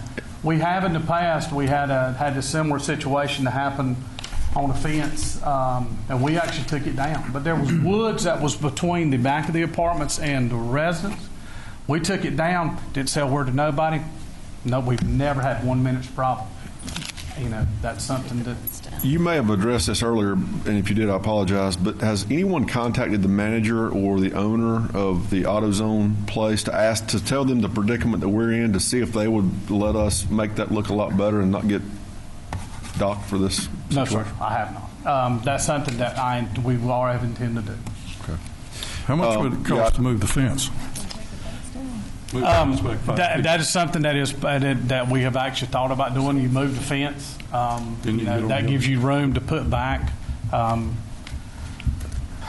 We're probably looking at, if we did every single fence over there that had a minor problem on it, we're looking at probably all of our fences. So it would be a large. So they're all right on the property line. Every single one of them is right on the property line. That is correct. And my last comment is I do agree with postponing the Family Life Center in lieu of getting the doors addressed. I think that's I think the Family Life Center would be a great thing to have, and hopefully someday soon moving forward we can get that. But with this report, we have to make sure that our top priority is getting off the bad list and getting back in the good list, if you will. And so I appreciate both of your attention to that, and hopefully next time we have a better report. 2 follow-ups. I started, I might as well end it. In your opinion, I know this is just an opinion, y'all's opinion, do you know of it, strike that, are there life-threatening things out there yet that have not been addressed? In our Probably. units? Excuse me? Truthfully. Yes. Oh, yeah. Okay. There's units out there today that's got broken receptacle covers. Okay. You know, is it a line threatening? We've all stuck that fork in that receptacle growing up as a kid. You know, it just taught me not to do it a second time. Boy, But you fixed everyone that you know of. You're saying that to be honest because nobody has reported it to that you. is correct. And that is why that we've done this. That's why I chose to do that one first. I chose to do the electrical receptacle covers first. Because they're life-threatening. The second follow-up is, when you were there in February to do the pest inspection, it's my understanding that you went to all 200 units. Yes. And you've got 18 that you're going to go back to, or something. 10% of them. Yeah, around. that's a good number. What is the one pest that's most prevalent? Roaches is a large one. Bed bugs is the second one. Okay. And they know how to fix that, and they know they're said you're supposed to do yada, yada, yada for cleanliness, We et cetera, do. et cetera. Okay, the third thing is, when you do I know this is really out there, but for folks that are listening or folks that read, and even a reminder for people like me, the housing authority in Albemarle is on its own to a certain extent. Is that correct, Cedric? It is it's a department, but it is, the funding is separate from there you go. So people need to hear that. So whenever they say the city's not doing something, the city has its hands tied because it's a housing department or housing authority money. Is that correct? Correct. Okay. So with that, when we say that we only have 3 folks in maintenance, and they say in perfect world we would have 5, for us to do that, Cedric, you would have to take 2 other people that are doing office stuff and make them maintenance if we did that, because you only have a pot of money this big for personnel. Is that correct? That's correct. Or Okay. a lot of needed repairs would have to go lacking because we wouldn't have the funding for equipment and things like that to pay staff. So Very good. And my last one is there, and this is the one that may be out there crazy, and I know the fire chief is out there, at least I think I saw him earlier. We do a day of caring for elderly folks in October, and we go in and we change light bulbs and we change smoke detectors and we change filters and that kind of thing. Okay, is there a way, or can we partner with? I know the fire department probably says we ain't got time to do this either, but is there a way that any folks like that could go in and do that? Because smoke detectors, in my opinion, smoke detectors that are pulled down or not working could be a life-threatening right. issue. Is there a way for us to do that? And is that even feasible, or is that just a crazy idea? Because, I mean, I'm just throwing that out there. That all depends on the tenant. Yeah, that's what I was going to say. That would be a resident preference thing there. I didn't understand you. What'd you say? I would say that would be probably a resident's preference if they would want people to come in their unit to do For some safety, fire safety? I guess what we have, I would say about the population that we provide services to is that 90% of their life is inspected on some term of their finances. You know, the how well they're taking care of their children and things like that. And you know, as we provide housing to the people that we serve, you know, we still have to understand that they have some sense of privacy that they want to maintain as well. So we do the most that we can to make sure that they're keeping up with the way the units are maintained, the way they're maintaining the units. But still, at the same time, you know, it's like Mr. Townsend alluded to, that we don't want you in our residence every single day, you know, doing things like that. So, like, it's just, you know, if a resident would want to have, you know, folks just in doing things in their units, that's fine. But, you know, at the same time, our maintenance staff do our best to maintain those things that they make us aware of. So, privacy and trust is what it comes down to. Exactly. Our average turnaround for a work order is less than 30 minutes. Will you come to my house? And you know, and that's because I've got two great guys. I mean, you know, the minute of work order, and we're also hoping, and I think Cedric's going to cover this and sort of in a part, a new software we're hoping is going to speed that up. You know, then that's what we're doing. We're hoping that it's going to come to us electronic. We're out. We don't have to come back to the office to find out that you know, this lady here needs a light bulb change, because at Elizabeth Heights we change a lot of light bulbs. They holler at us and we go in and change their light bulbs for us. We look after our Elizabeth Heights. We look after that group. Further questions? Just a comment, you know, to what was just said about, you know, respecting the residents' privacy and them not wanting our staff in the residence. I certainly understand that. At the same time, though, we have to all be on the same understanding that when we get reports and when we get penalized for the condition of the housing itself, do we have any kind of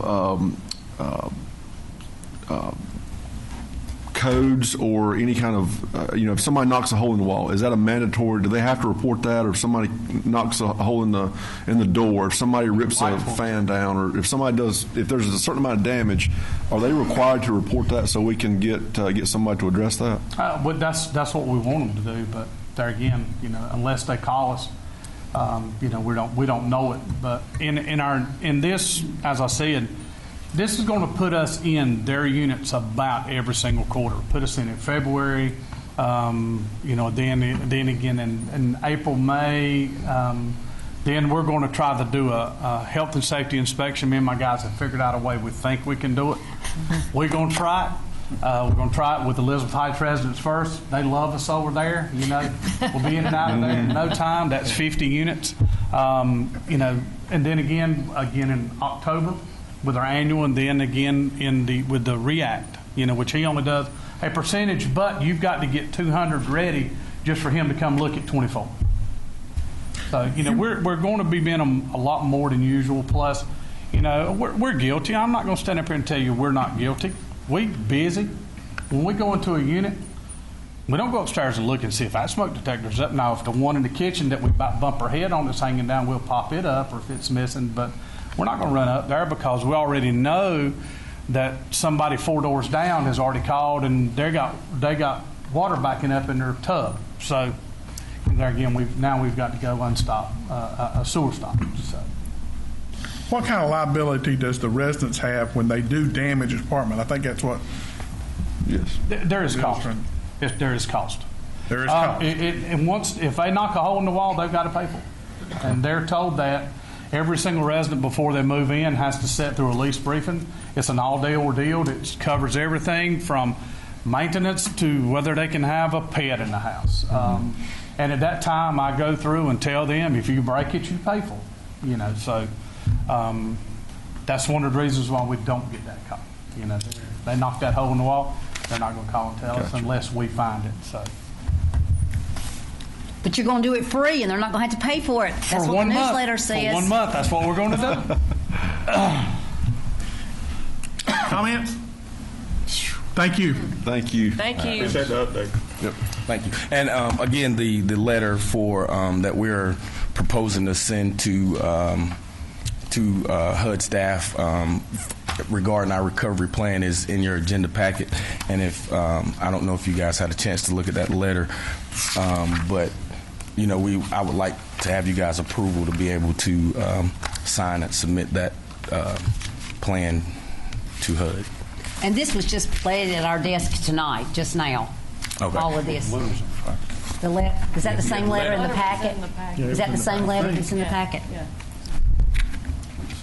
In your agenda packet, the recovery plan is attached in your agenda packet. Yeah. I'll entertain a motion to approve the letter. So moved. Second. Motion by Councilmember Aldridge, second by Councilmember Townsend. Further discussion? And I think I would add, since the original letter, the deficit letter, came copied to each of us, okay? Copy you up. I think in order to make it even stronger, that you CC each of us on there so that they know that we know that this. Does that make any sense? I mean, we were sent the original one. Let us be CC'd, not blind copied, but copied on this going back. Thank you. Thank you. All in favor say aye. Aye. Those opposed, motion carries. Number 18, consider the acceptance of property from Stanley County. I mentioned this to you earlier that there's an alleyway that we were asking them to pay for some materials to pave. They are actually asking us to take that alleyway over. It's a piece of property that existed back years ago when the courthouse set in the square. Move approval. Motion by Councilmember Hall. Second. Second by Councilmember Aldridge. Further discussion? All those in favor say aye. Aye. Those opposed? Motion carries. Number 19, update on Hurricane Florence FEMA recovery project.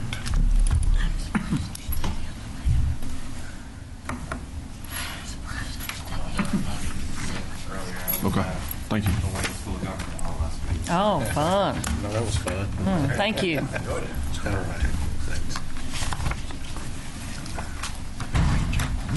And while he's handing you that, just wanted to give you a real quick update on Parks and Rec property and where we are with that. The irrigation system at Don Montgomery will be completely installed by the end of this week. So then Moore's Grading will get to come back in and smooth that out where they had to trench some of that up for the irrigation lines. And then we'll be on to Optimus, and then we'll be bringing dirt in for Don Montgomery and then fencing. How much do you like at Optimus? You said on to Optimus. Have you done anything down there? We're waiting on contractors right now. Are we going to be able to get that open for ball season?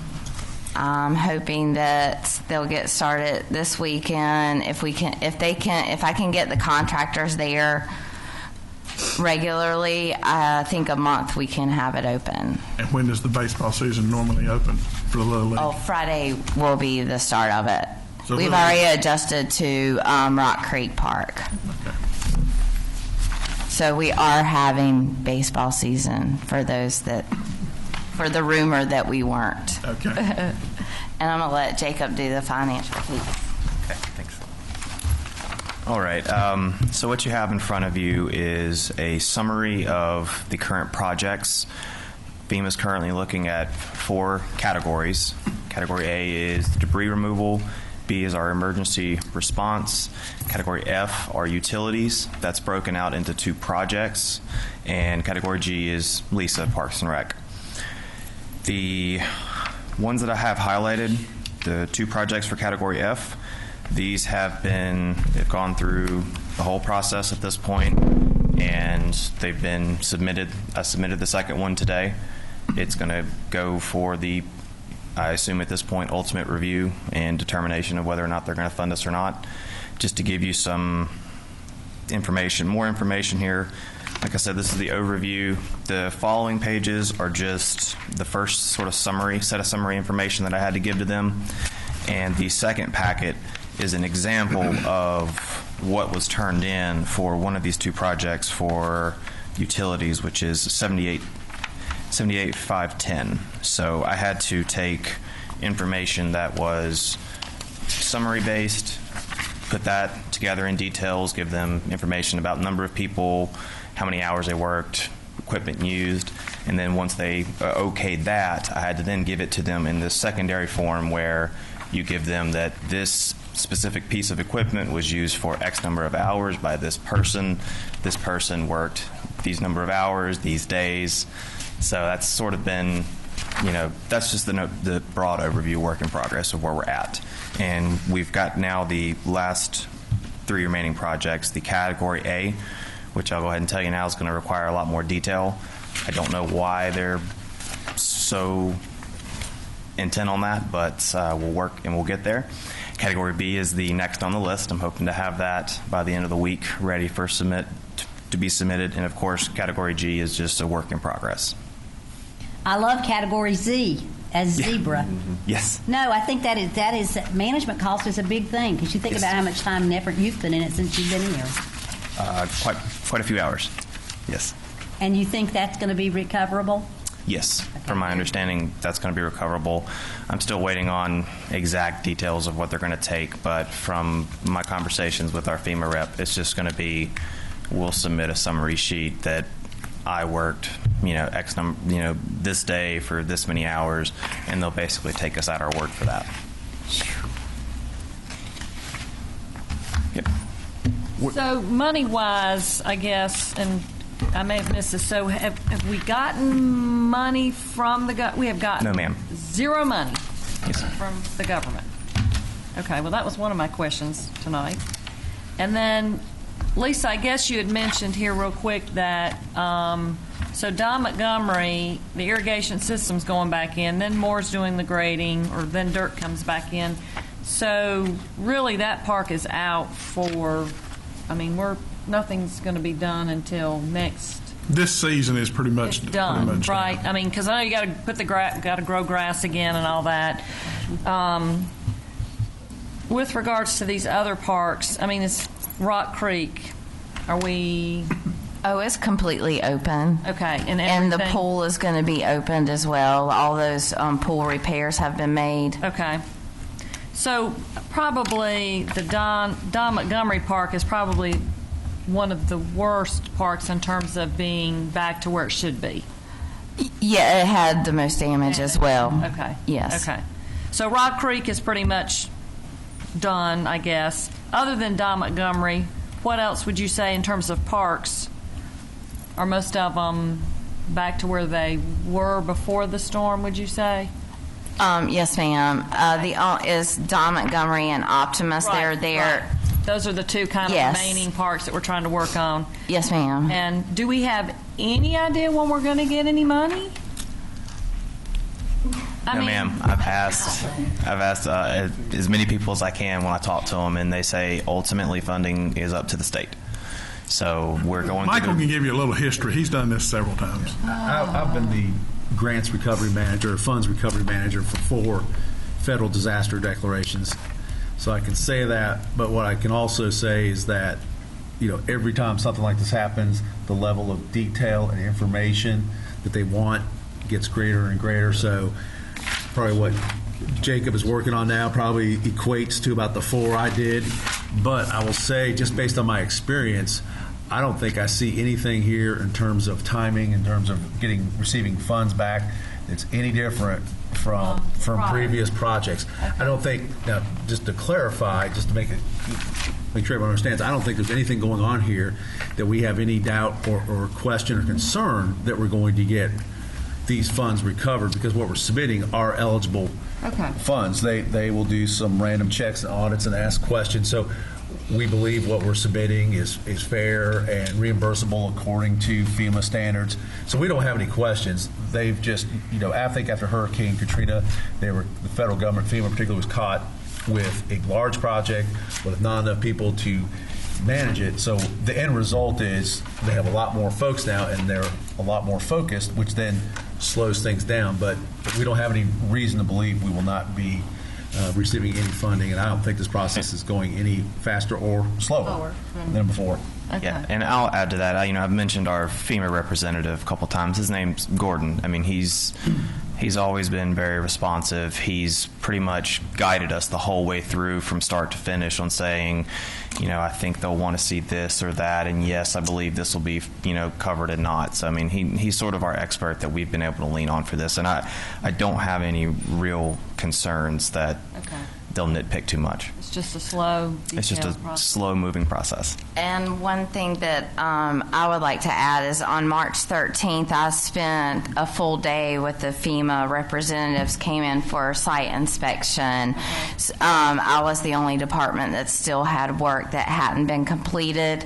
So they saw everything there, and they documented that. I mean, they were counting fence posts and all of that kind of stuff. So I feel very confident that just the matter of timing and getting all the detail in. Okay. All right. So thank you for this information.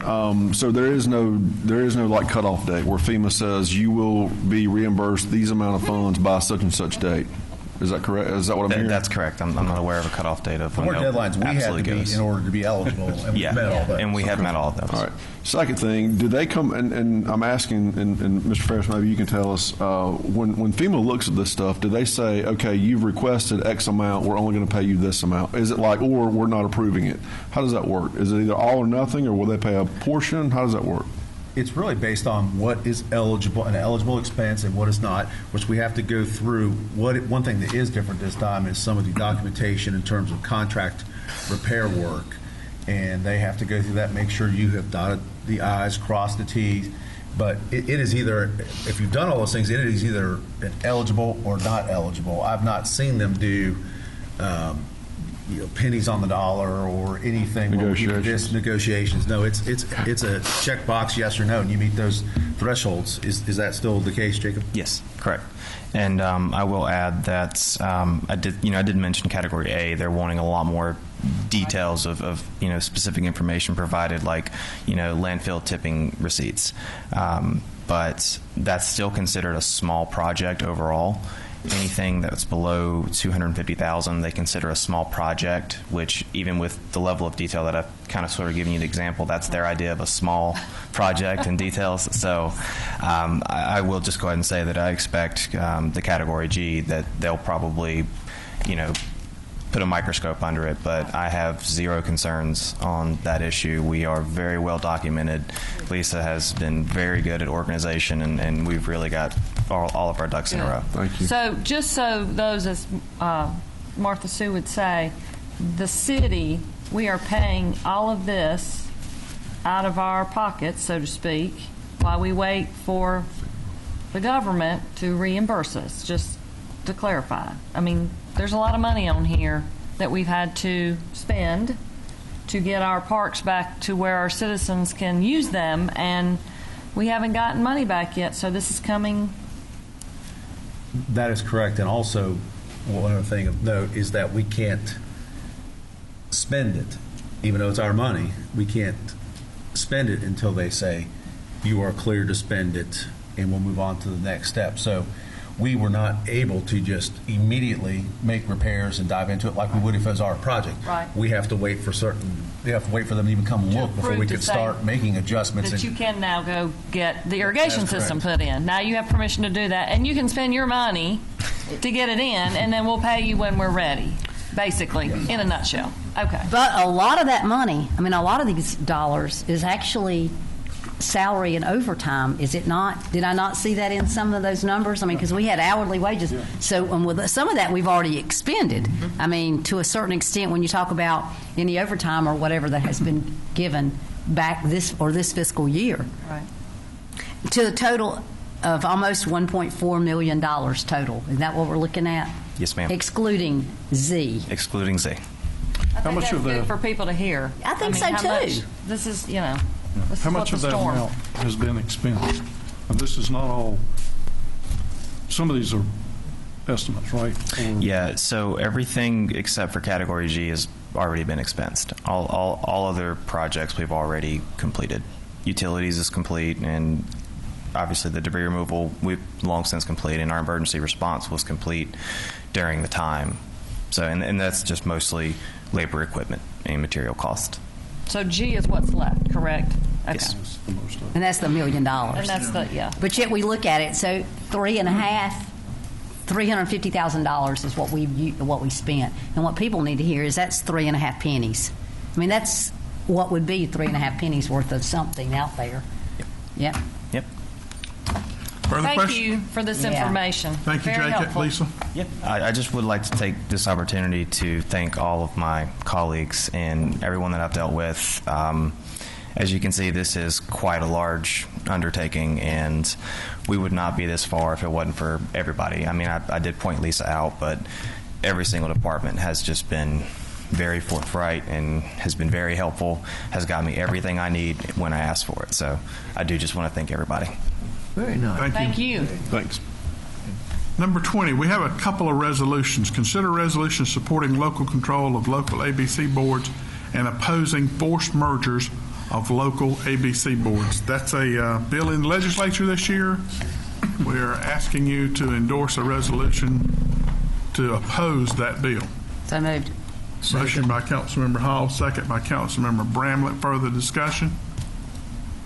All those in favor say aye. Aye. Those opposed? Motion carries. Number 21, consider a resolution supporting the current ABC control system for the sale of liquor. There is another bill entered to talk about privatizing the ABC system, which would be very detrimental to all local governments. So we also would like to oppose that one. Point of clarification. Sure. Looks like number 21 and issue 20 and 21 are referencing the same House bill. Maybe it's something I just didn't see, but it looks like to me they're both referencing House Bill 91. Okay. Is that? I mean, I'm agreeable that we need to do both resolutions, but it looks like both of them reference it. Is that just clarification? But I'd move approval of issue 21, but I want to make sure we get the right notice in it. Right. Motion by Councilmember Hall. Second. Second by Councilmember Louder. Further discussion? All those in favor say aye. Aye. Those opposed? Motion carries. Coming around the table, I put at your desk tonight a possible summer schedule. This is the same schedule we used last year. You do not have to approve it tonight. I don't want to get those dates before you, and we will approve it whenever council is ready, if you care to do a summer schedule like this year, like we've done the last few years. I move approval. Motion by Councilmember Hall, second by Councilmember Aldridge. Further discussion? All those in favor say aye. Aye. Those opposed? Motion carries. I assume in the past in the summer we've been doing what, 6 o'clock? Yeah. Or- Yes. And that's the next discussion, whatever council wishes to do. If you do, I need another motion for that. We hope to have the meeting at 6 o'clock. Motion by Councilmember Bramlett to meet at 6 o'clock on June 10th, July 8th, and August 5th, and any other called meetings at that time. Second by Councilmember Townsend. Further discussion? All those in favor say aye. Aye. Those opposed? Motion carries. Also, I wanted to mention there was an article in the paper, and several other social media has picked up on it. The city was recommended as being the 41st micropolitan in the country by Site Selection Magazine, and how we get that 41st regulation is by projects, and Mark has worked on a couple of those projects, in Forge and Quality Enclosures here in the city, with 2 that were cited by the magazine, and that was out of 100, Mark? 41st out of 100 in North Carolina alone. Okay. And Michael had some comments in the paper and did a good job of talking about what it is. Micropolitan is basically small communities is what it is. So it's recognizing the small communities, and we were recognized as one of the leaders in that. So we should be very fortunate and proud to have been there. Comments by anyone? Okay. Mr. Ferris, coming around.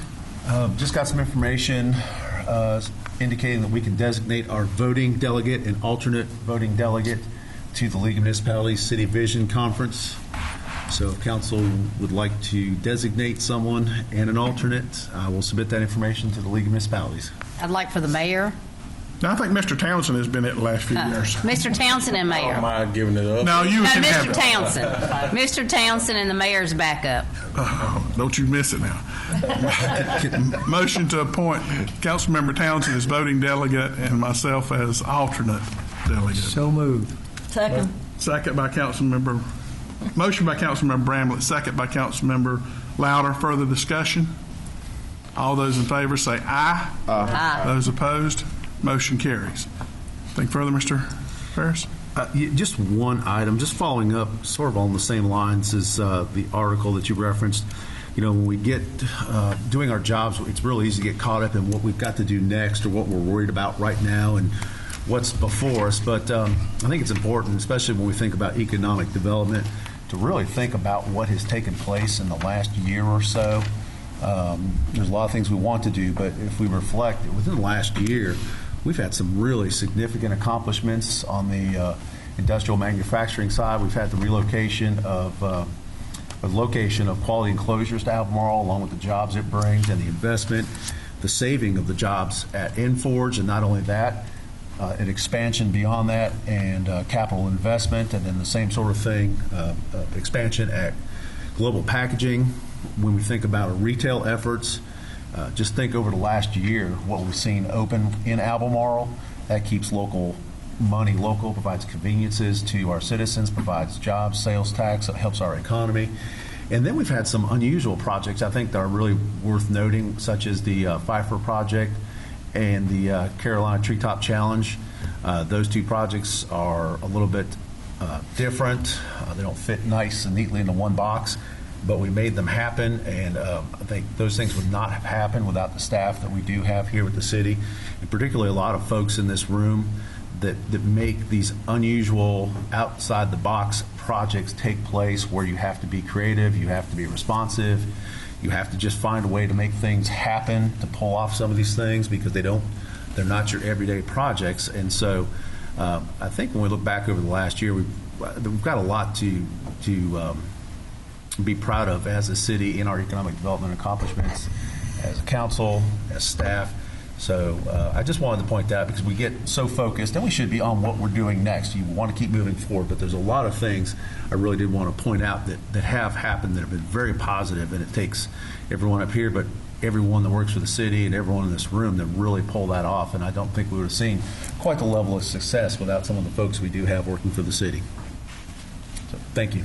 Thank you. Mr. Townsend? No comments. Can we have an update on the police department new building? We are out to bid right now, so hopefully within the next 4 weeks, we will have a rough number. Okay. All right. Thank you. That's it. Just a couple things with the onset of warmer weather. Not only do we get pollen, but we also get people that like to try to break in cars and things like that. And I think we in the city have seen a pretty good uptick in breaking and enterings of vehicles. So I want to encourage all the residents to keep your doors locked, and if you see something, say something. You know, we're all in this thing together, and we had a pretty good, like I said, in March, we had a pretty significant increase in car break-ins. So make sure that you protect yourself and keep your doors locked. Also, Dr. Bramlett brought up made a comment a couple weeks ago about the amount of litter in our city. And I happened to be out in East Albemarle. I won't call the shopping center out, but I was in East Albemarle yesterday, and I just happened to look around, and there was a lot of trash out there blowing around in that parking lot. And I tell you, when people, whether they're coming in for the new Chick-fil-A or whether they're coming in for Pfeiffer or whatever they're coming in for, these people are shopping in these businesses. And so I just want to encourage you, our residents and our business owners and our landlords and everybody involved, that if you see a piece of trash, pick it up, and encourage folks not to litter, because it only hurts the image of the entire city. If we have one person visit our city and they leave out of here thinking, man, that's a dirty little town, we don't want to go back there, it hurts us more than we can imagine. So make sure that we keep our places clean. Last thing, I guess is a good thing. The Treetop Challenge they've been advertising for workers for the upcoming Treetop Challenge program we're going to have down at Rock Creek Park. So that's a good thing, and that's pretty much it. Thank you. Ms. Hall. And I saw that they're hoping still to open in the 1st of May. So I hope that we can go, City Council can go down there and take part in it one of the first. That's exactly right. A couple of things back, I don't know, a year ago, they did the fishing tournament. Might not have been a year ago, 6 months ago or something. Do we have any update on the kickoff for the movie or the television show? Has anything been done with that? I'm supposed to be informed by Travis. Right, Moorhead. When the airing date is set. And of course, I will let everyone know. Well, I mentioned to him, and you might want to just remind him, and I mentioned this also to Lisa. I mentioned to him when I saw him about 6 weeks ago, he mentioned to me that he was wanting an airing date. I said, we have the perfect place for it at the auditorium, okay, and at the apartments. And so I mentioned that to him, mentioned that to Lisa, and I hope that somebody will follow through with that because that's where it needs to be. It doesn't need to be at the theater. It needs to be in a quaint group. And so it was my understanding he was trying to do that in May, that when I spoke with him 6 or 8 weeks ago. Are you saying there's going to be a special presentation? I thought it was just a TV show. Yeah, but before it's aired, he said to me, Travis said to me before it's aired, he wanted us to see the show, the airing of it, okay? And I mean, it might have been 8 or 10 weeks ago. I don't know. I just remember mentioning it and, saying to Travis, we've got the perfect place for that at Central. I've got a list of some houses, Kevin, sorry, some yards that I want to give to you. I'll give those to you at the conclusion of the meeting. Next Monday and Tuesday, you all may have heard, you've gotten an email about the play 1776, the musical. And I know Mr. Bramlett and I were speaking before tonight's meeting started. Nobody really understands what that is. I know that the radios had something on there about it, and I'm sure the Snap has as well. I would just encourage people to look into that. Basically, it is the story, okay, in play form, using, as I understand it and have read up on it, Broadway ready, if you will, actor and actresses, but talking about the Declaration of Independence in 1776. They are doing it free of charge for students, and in speaking with the producer of this earlier today, he has about 550 students that are coming to see it on Monday morning. He has about 600 students that are coming on Tuesday morning, and it's open to the public on Tuesday evening. And at that time, I think it's free for military and fire and rescue and law enforcement and their families, and there is a charge, though, for other folks that night. But I would encourage people to go, and they are really driven on what they can provide to local communities, and I can say that to you from things that I've read about. I think it would be beneficial for any of us who could get there to one of those to be there. I'll leave the PD report to you from what you've seen out there, the PD Avenue report that we were just talking about, the housing. Are you not? Well, I will. There's a house on PD that we have been having issues with. Just give you that back to you again. Some other things that we've seen some other changes there, and I'm looking at Kevin on that one too. I'd like to welcome 1891. Bed and breakfast that some of us were there for last week, and I think there's already been some discussion on Facebook. Good discussion about folks who might be using it this weekend. So that's a good thing. So we're tickled to have that. I'm going to remind people again, can't do it enough, of the household hazardous waste. It's something that goes on at the Ag Center, but we, the City of Albemarle, put money into that. So I want to encourage folks, if you've got extra cans of paint or insecticide or anything like that, get it out of your house and get it over to the Ag Center from 9 until noon on the 13th. And I think that's it. Mr. Whitley. I have done my homework. I didn't really have anything. I was just going to ask for the tour of the water treatment plant. I don't remember if it's open to the public. Yes, I don't remember open to everyone, 3:30 to 5:30. Have not seen that on social media. I might have missed it. If we could get it on there so we can start sharing it around. Okay. It's like a drop-in, correct? Yes, a drop-in. Yeah. And they'll have tours that take you around the facility. We would encourage anyone in the public who wants to see it to please come and see it. We're proud of what we've done up there and the money we've spent. You need to see where your tax dollars are going. That's it. Mr. Bramlett? I want you to know I did have lunch at Chick-fil-A. Number one. I braved the crowd and got in there, and that's wonderful. But I am pleased to report I had a conversation with the owners of Sue J's last week, and as an indication, there's a lot of things going on downtown. Sue J's probably open the end of this month.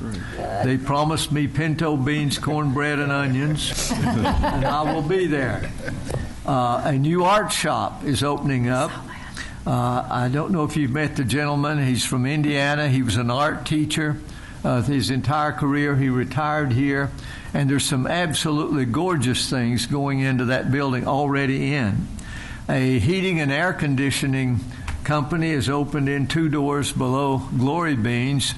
2 young men, very nice young men, very glad to have them down there, and they're operating out of that. I had a tour today of the old Belk building, the Swansons. You will absolutely not believe what that thing's going to be like. It's going to be an attraction that's going to draw people from everywhere, I think, to see what they're doing with that building. Connie in Glory Beans has reconfigured her shop. She's already offering crepes, delicious, and quite an addition to the cuisine of downtown.